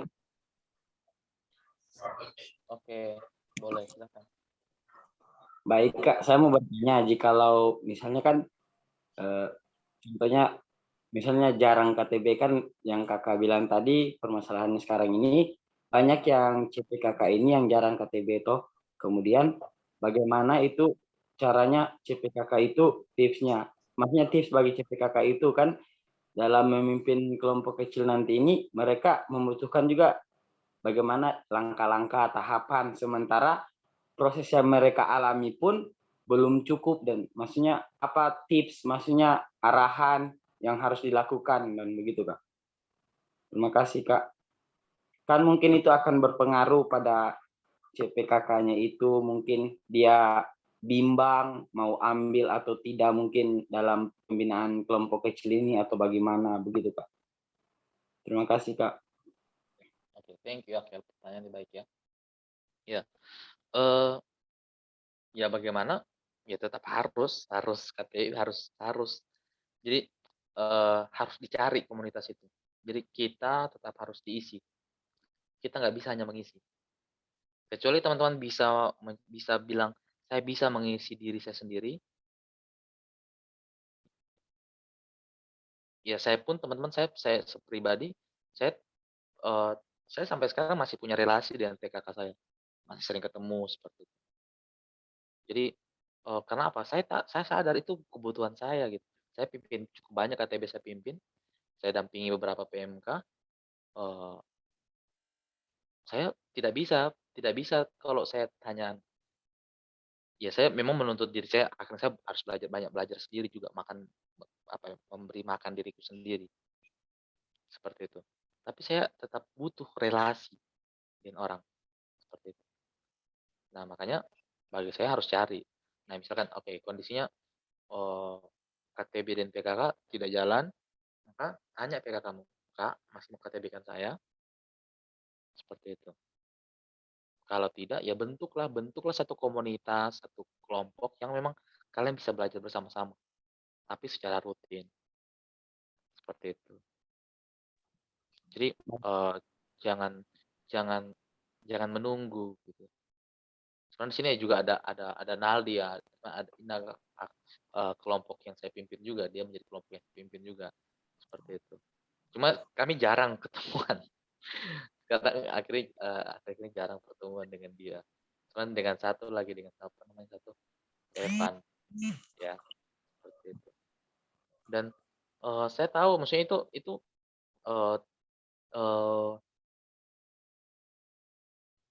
tidak ideal seperti itu. Karena ya itu kan pasti akan mempengaruhi Naldi ke bawah tuh. Naldi kepada kakaknya. Tapi bersyukurnya ya Naldi orangnya cukup fighter juga untuk dia terus memperjuangkan kelompoknya. Seperti itu.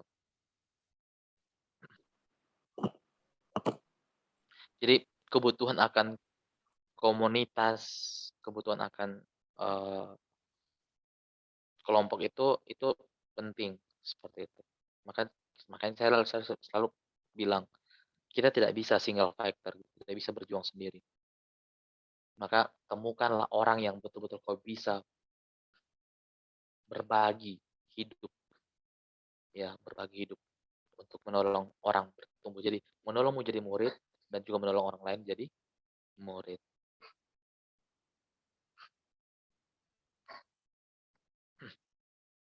Baik Kak, terima kasih Kak. Okay, thank you. Ya.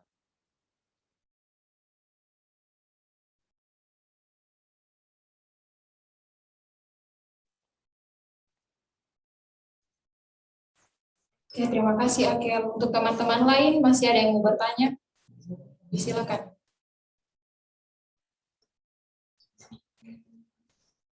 Deborah mau bertanya Kak. Deborah.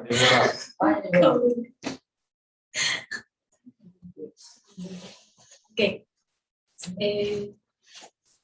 Yang saya tanyakan ini menyambung dengan yang Akhil tanya tadi kan bagaimana dengan seorang PKK yang tidak dimuridkan tapi memuridkan.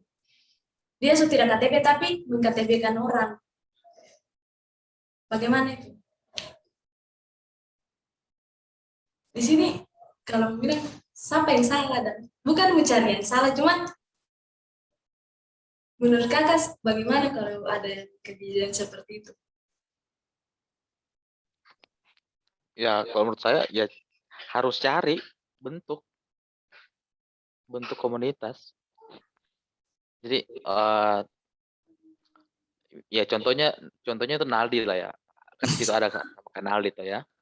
Nah, kan Naldi itu dia pimpin banyak orang kelompok tuh. Nah, apa yang dia lakukan? Dia sadar.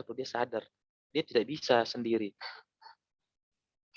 Nah, itu kapan waktu saya lupa, itu akhir tahun lalu atau pertengahan tahun lalu tuh, dia sharing sama kakak. Kak, saya butuh dimuridkan, saya butuh KTB. Seperti itu. Apa yang dilakukan? Jadi ya dia cari gitu. Itu dia cari, itu bukti dia mau cari. Dia cari untuk dia mau juga diisi, dia mau bertumbuh seperti itu. Jadi ya betul sih, enggak usah cari yang siapa yang salah, enggak usah cari ini gara-gara ini nih. Kalau memang sudah ya bentuk sendiri gitu. Nanti kan kalau sebenarnya tahapannya itu kan ada murid, petobat baru, murid, pembuat murid, pembuat apa ya? Apa sih PPM? Pembina pembuat murid, ya. Petobat baru, murid, pembina pembuat murid. Nah, salah satu kualitas yang harus dibangun juga di dalam kita sebagai kalau teman-teman sudah jadi makin ke atas itu kan makin tinggi. Jadi pembina pembuat murid, maksudnya itu pembina pembuat itu kalian sudah jadi PKK yang AK-nya kalian sudah jadi PKK. Nah, salah satu kualitasnya itu adalah dia mampu untuk membuat kelompok yang memang dia bisa berisi sendiri. Seperti itu. Jadi, ya bentuk. Misalnya cari sharing dengan siapa PKK-PKK yang juga tidak jalan KTB-nya. Terus ketemu tuh buat pertemuan rutin. Seperti itu. Entah namanya mau tetap KTB atau hanya kelompok PA saja, supaya tidak terpisah, maksudnya tidak perlu terpisah dengan kelompok yang PKK yang lama, kan bisa jadi mungkin sekali-sekali yang akan ada pertemuan dengan PKK yang lama. Ya tidak apa-apa juga, seperti itu. Misalkan atau mau sebutkan namanya apalah, komunitas apa begitu, komunitas belajar bersama, komunitas pemimpin, seperti itu. Ya, intinya ya bentuk seperti itu. Kalau sadar saya butuh. Nah, cuma masalahnya banyak yang juga tidak butuh. Jadi misalnya gini, dia tidak terpimpin toh, dia sudah PKK tapi tidak memimpin. Akhirnya itu juga yang mempengaruhi apa? Dia tidak jalan KTB ke bawah. Nah, kakaknya juga sudah memimpin, karena dia jarang pertemuan bawahnya, itu ya makanya itu apa ya, lingkaran setan tuh jadinya. Akan terus tuh, itu berantai itu. Seperti itu, ke bawah.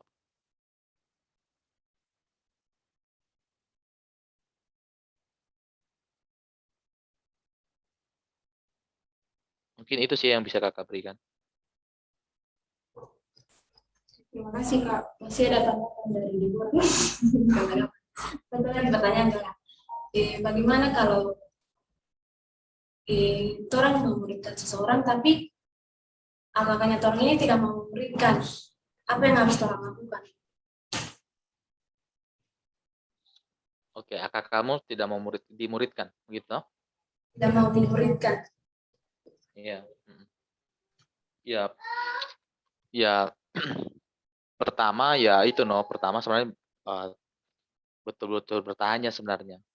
Betul-betul kenapa dia tidak memuridkan. Jadi memang harus ada evaluasinya gitu. Makanya salah satu buku yang teman-teman baik juga baca itu namanya dinamika kelompok kecil, membangun dinamika kelompok kecil. Nah, di buku itu ada bilang ada 4 tahap tuh. Ada 4 tahap orang-orang itu ikut KTB. Nah, yang pertama itu dia tahap, saya lupa istilahnya, tapi tahap pertama itu dia tahap mengenal. Ada istilahnya khususnya ya. Ya eksplorasi kalau nggak salah ya. Dia lihat dulu tuh apa sih fungsi, apa sih kelompok ini, kelompok apa ini sebenarnya. Itu kayak cari tahu dulu, dia ikut-ikut aja. Memang cuma ikut-ikutan di awal. Seperti itu. Nah, terus tahap kedua dia sudah mulai memutuskan. Dia memutuskan, oh ternyata kan dia sudah ikuti berapa bulan, berapa kali pertemuan, dia sudah ikuti. Oh ternyata kelompok begini-begini, ikut belajar firman. Nah, di situ memang kan dia putuskan. Dia kan memutuskan, saya akan ikut atau tidak. Saya akan ikut atau tidak. Nah, kalau dia ikut, maka dia ini sudah tahap tahap apa ya? Yang ketiga itu tahap anunya memang tahap apa ya? Penggenjotannya, tahap memang dia bertumbuh jadi murid, tahap dia berproses jadi murid seperti itu. Nah, cuman kalau dia setengah-setengah, dia masih setengah-setengah di sini tahap yang kedua ini, ya makanya dia datang, tidak, datang, tidak, datang, tidak. Makanya kalau saya akan tantang, kamu mau serius atau tidak, gitu. Tapi ya harus lihat apakah saya juga memuridkan dengan betul, dengan bertanggung jawab atau memang dia tidak Jadi waktu saya KTB ya kelompok saya yang pertama lah ya. Waktu saya kakak saya pertama jadi KTB itu saya termasuk orang yang betul-betul menolak KTB. Saya tidak mau di KTB berkali-kali. Kakak saya itu waktu itu ajak, ayo di KTB, ayo di KTB. Saya enggak, tidak Kak, tidak Kak. Nah, akhirnya saya diajak lah, cuma itu dipaksa sama ada namanya Kak Reki, almarhum Reki. Dia yang paksa saya. Datang saja sekali, Ruth. Datang saja sekali. Jadi saya datang lah. Datang, oh ternyata kelompok begini. Dan saya suka sekali dan saya ikut, makanya aku bertumbuh seperti itu. Nah, tapi kalau ada yang betul-betul dia bilang dia tidak mau, ya jangan dipaksa. Yang menurutku nggak usah dipaksa. Jadi gini, bisa jadi dia tidak bertumbuh melalui kita, bersama dengan kita. Jadi jangan bilang harus bertumbuh sama saya deh. Saya PK kamu yang paling cocok dengan itu saya. Ya kalau Tuhan mau dia bertumbuh, dia akan tetap bertumbuh. Kan ya Tuhan yang memberikan pertumbuhan. Jadi ya jangan jadi jadi apa namanya? Jadi jangan jadi Mesias yang baru gitu. Jadi kita jangan jadi Mesias yang baru bagi kakak kita. Dimanapun dia bisa bertumbuh. Kalau dia putuskan, Kak saya tidak ikut KTB dengan kakak, ya nggak apa-apa. Jangan sedih. Kalau teman-teman baca tadi di Yohanes pasal 6 itu, yang kisah tentang murid-murid yang mengundurkan diri, kan ada murid yang mengatakan, pengajaran ini terlalu keras. Sampai kami mundur. Jadi memang murid itu mundur gitu. Tahu Tuhan Yesus apa yang Tuhan Yesus lakukan? Apakah Tuhan Yesus sedih? Aduh, murid mundur. Aduh, saya gagal gitu. Enggak. Tuhan Yesus langsung tanya sama yang 12 orang itu. Kalian nggak ikut? Ikut nggak? Gitu. Tuhan Yesus tanya sama 12 orang itu. Kalian nggak ikut? Nggak ikut yang lain? Petrus jawab, kemana lagi kami harus pergi? Kami sudah korbankan segala sesuatunya untuk ikut kau. Nggak mungkin kami lagi mundur sekarang. Nah, jadi yang kita harus cari itu seperti itu. Murid yang memang betul-betul mau. Ya tadi kan ada VAT. Faithful. Dia mau terus setia. Tapi dia juga mau sedia untuk belajar bersama-sama dengan kita. Dan dia mau teachable. Jadi mau bersedia untuk diajar, untuk belajar bersama-sama. Jadi kalau ada yang tidak mau dengan kita, nggak apa-apa gitu. Jangan sedih, jangan merasa gagal. Jadi gitu. Bisa jadi dia bertumbuh di kelompok lain. Kan tempat pertumbuhan itu bukan hanya dengan kita. Bisa jadi dia bisa bertumbuh dengan PKK yang lain atau dengan di gerejanya misalkan atau di mana seperti itu. Jadi itu sih menurut kakak. Kan ya jangan bisa jadi kita langsung menjudge dia. Oh dia itu belum percaya, dia itu belum lahir baru.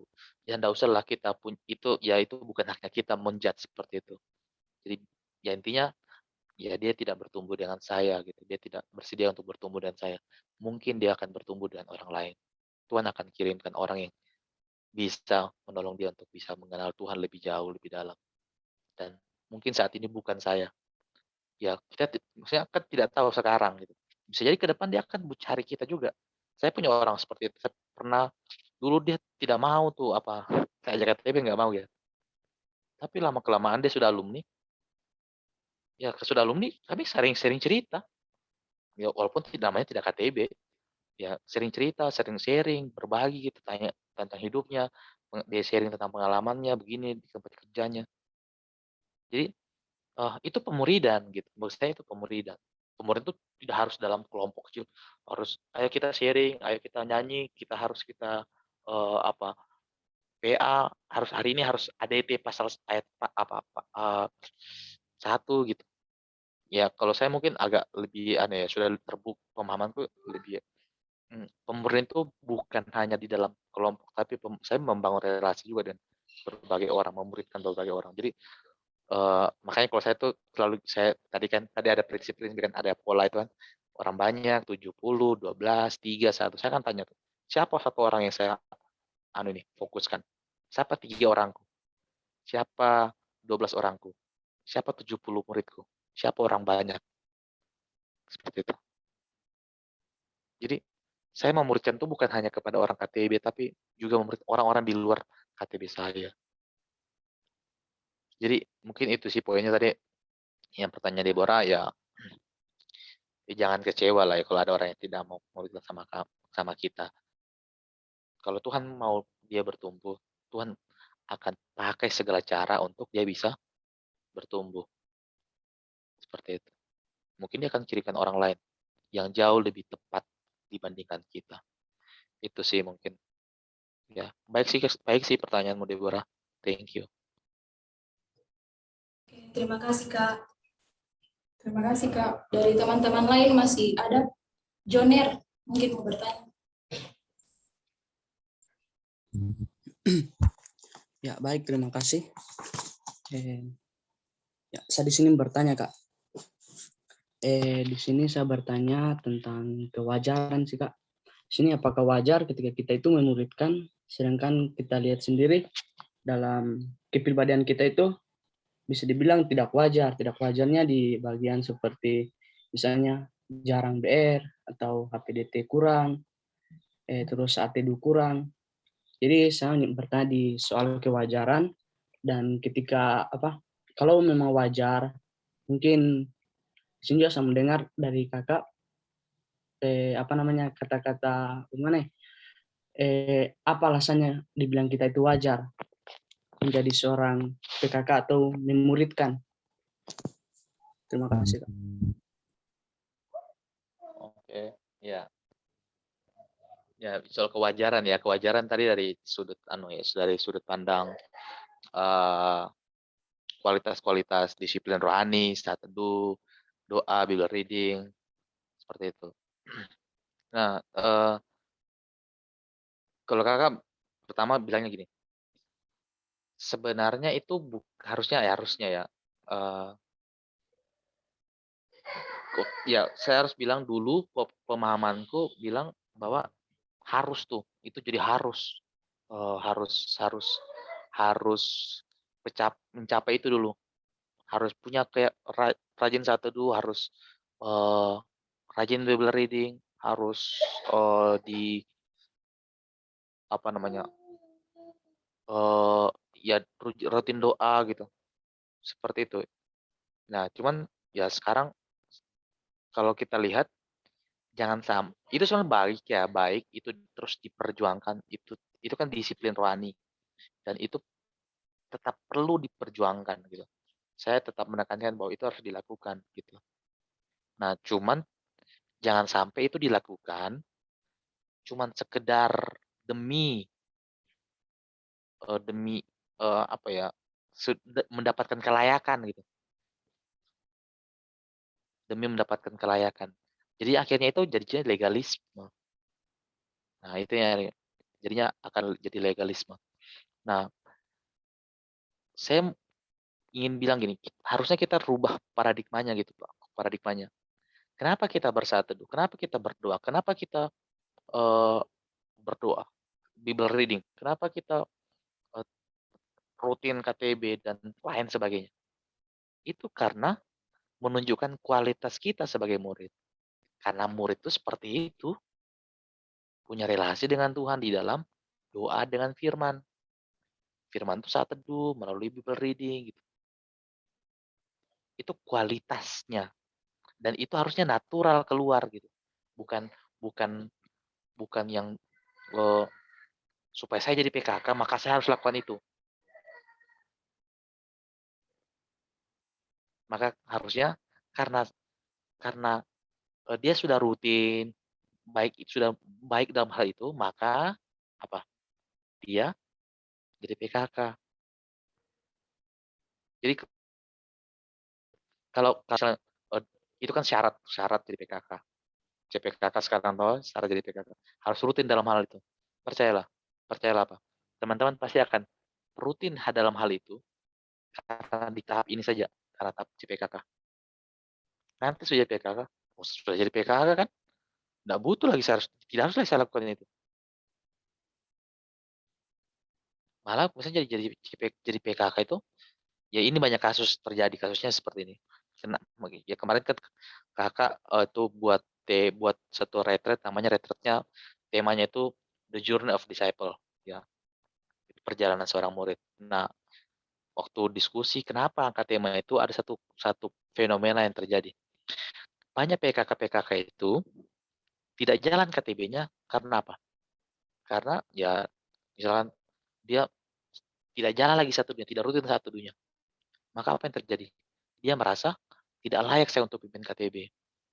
Maka nantilah saya pimpin KTB kalau sudah rutin.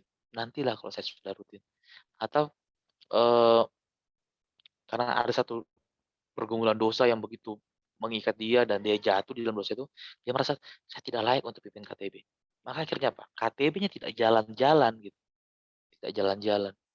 Padahal harusnya karena dia rasa, dia tahu saya tidak layak, maka saya butuh persekutuan itu. Di dalam persekutuan itulah saya bisa bertumbuh. Entahkah dengan PK kamu atau dengan akak kamu. Maka harus KTB.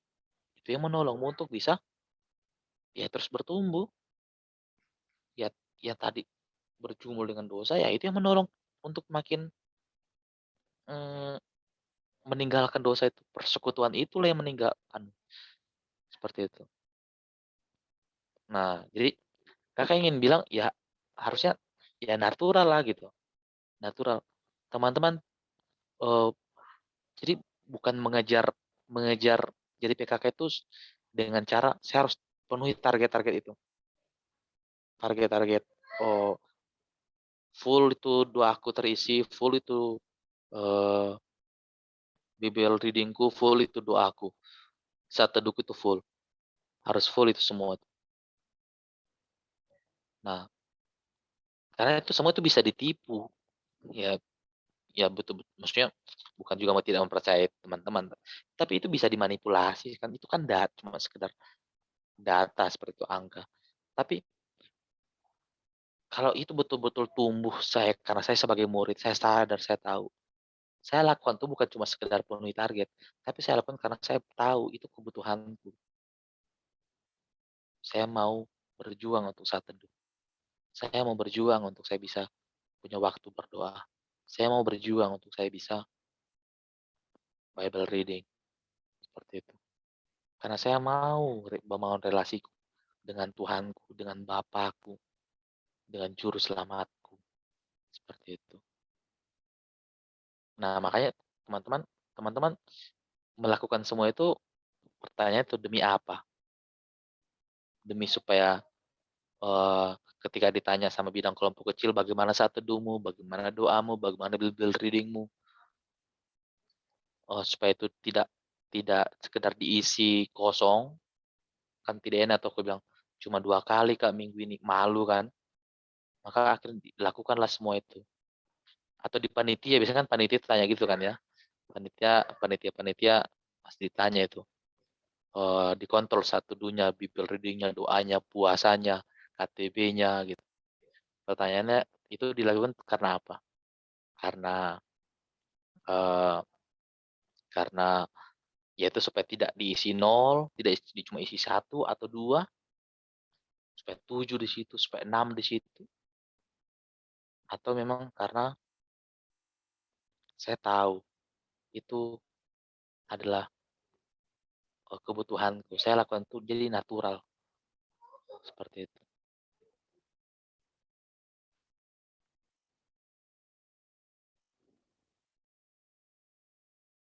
Itu. Apakah itu bisa menjawab, Junar? Bisa dimengerti kah?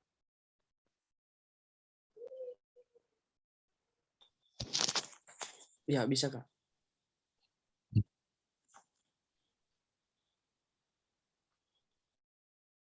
Terima kasih, Kak. Oke, sama-sama, Jenar. Terima kasih, Jonier. Terima kasih, Kak. Masih ada lagi teman-teman yang mau bertanya? Jika sudah tiada lagi, saat ini kita akan menutup pembinaan CPKK kita. Di sini kita akan menutupnya dengan doa. Sekali lagi kami minta kesediaan Kak Rudi untuk menutup kita dalam doa. Namun sebelum itu, kita mengangkat satu pujian, kita menyanyikan satu pujian, Kami Perlu Kau Tuhan.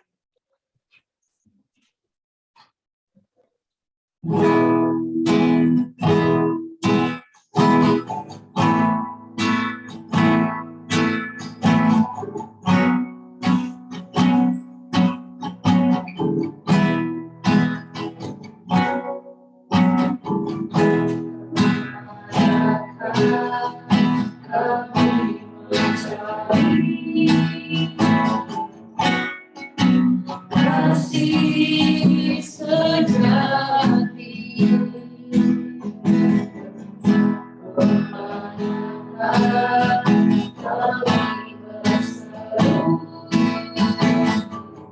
saat badai datang menyeru, yang kami tahu hanya Kau yang mampu pulihkan segala sesuatu.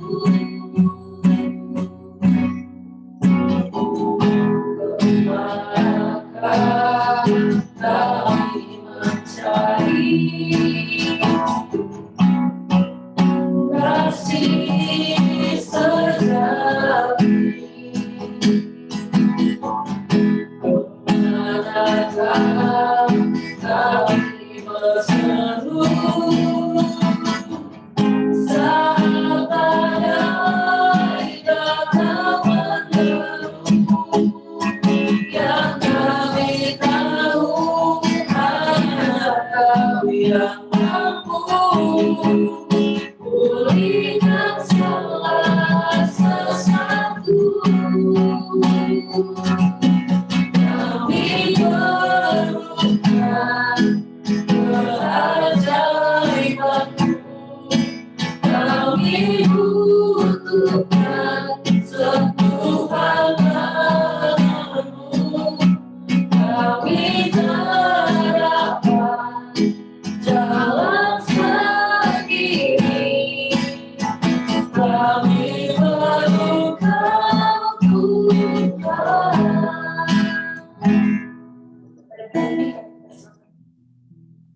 Oke. Nah, teman-teman, sebelum kita berdoa ada satu hal yang kalian sampaikan. Tadi teringat dari pertanyaan Jonier tadi ya. Nah, besok itu ada pembinaan itu pembinaan gabungan sebenarnya CPKK dan PKK yang dibuat oleh PMKP. Temanya itu gospel gitu. Temanya itu gospel, gosip pelayanan. Bukan ya, bercanda. Itu gospel Injil gitu.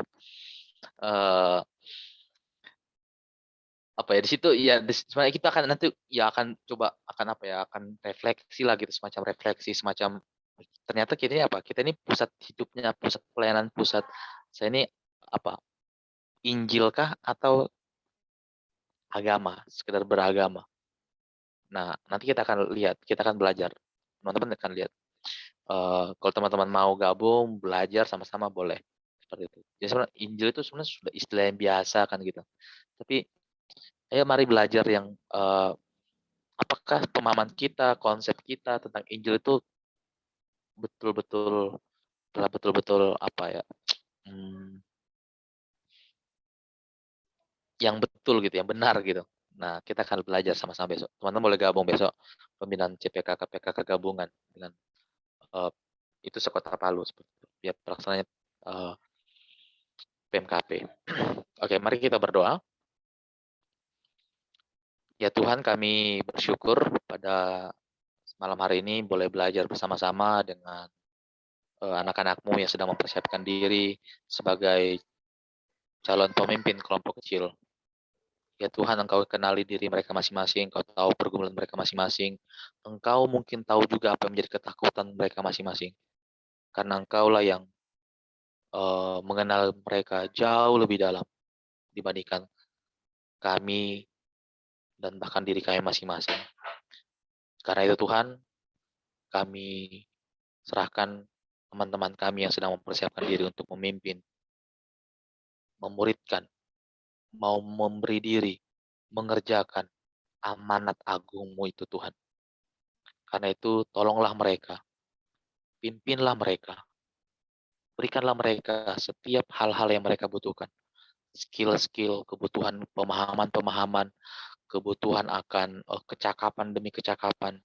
Engkau perlengkapilah mereka, supaya mereka benar-benar dipersiapkan untuk bisa menjadi anak-anak-Mu yang akan memimpin, yang akan memuridkan, mengerjakan amanat agung-Mu di tengah-tengah dunia ini, secara khusus bagi angkatan 2021 yang akan masuk ini Tuhan.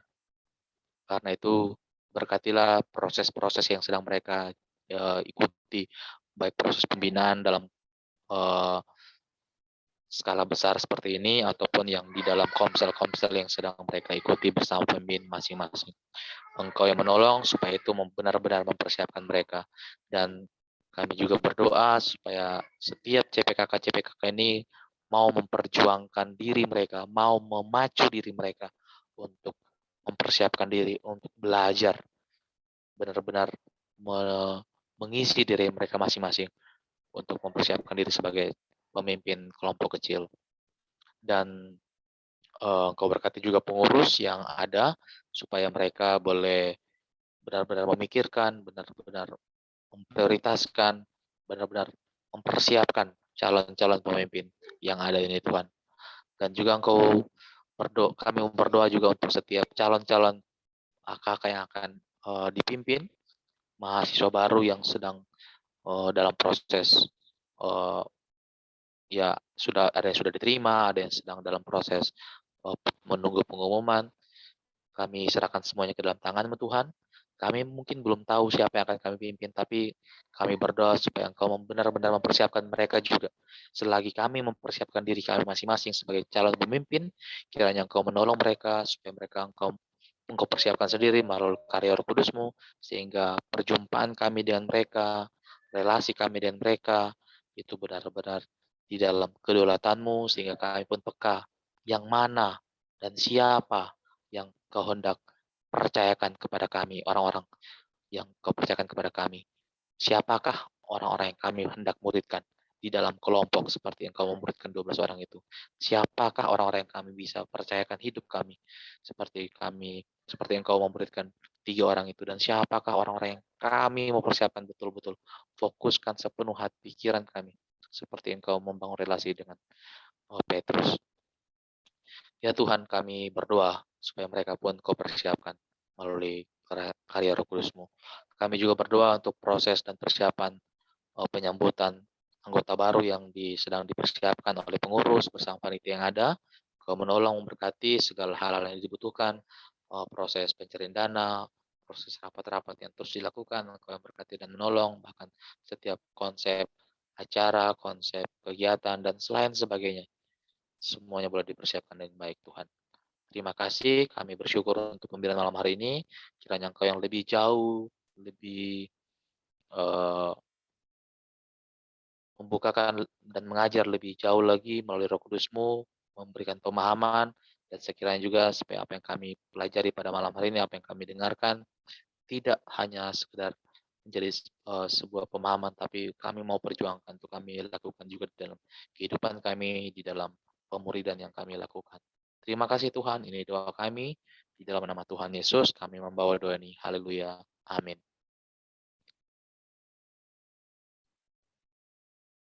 Diucapkan terima kasih kepada Kak Rudi yang telah mulai sharing firman bersama kami pada malam hari ini. Tuhan Yesus pasti memberkati.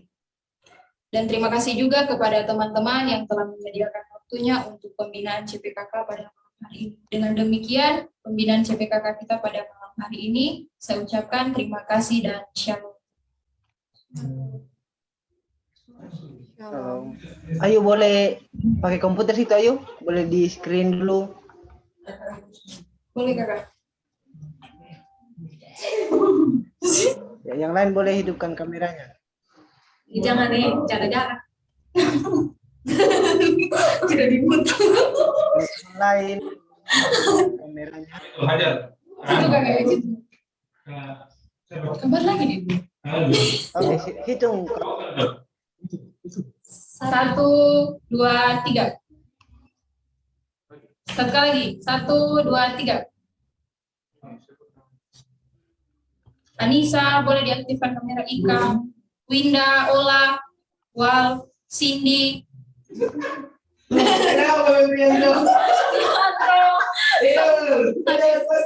Selesai ini langsung dia tidur itu.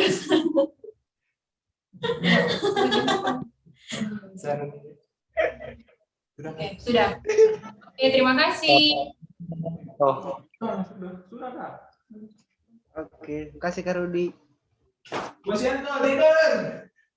Merang lagi. Terima kasih Kak.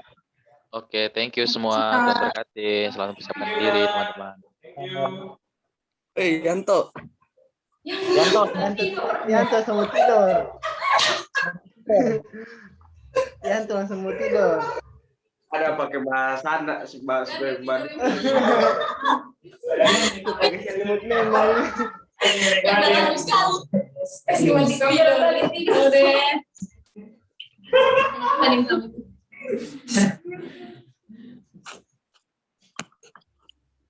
Yanto, gunung baguling Yanto.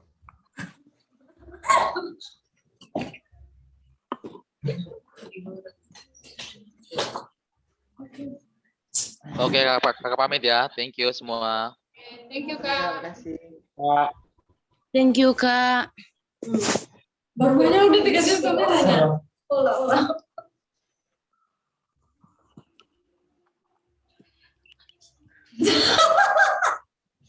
Yang tahu apa yang tahu? Yanto tidur ya. Cuma minta lagi tuh. Olah, buka kamera, Ika, Anissa, Ois, Anissa, Ola, Ika.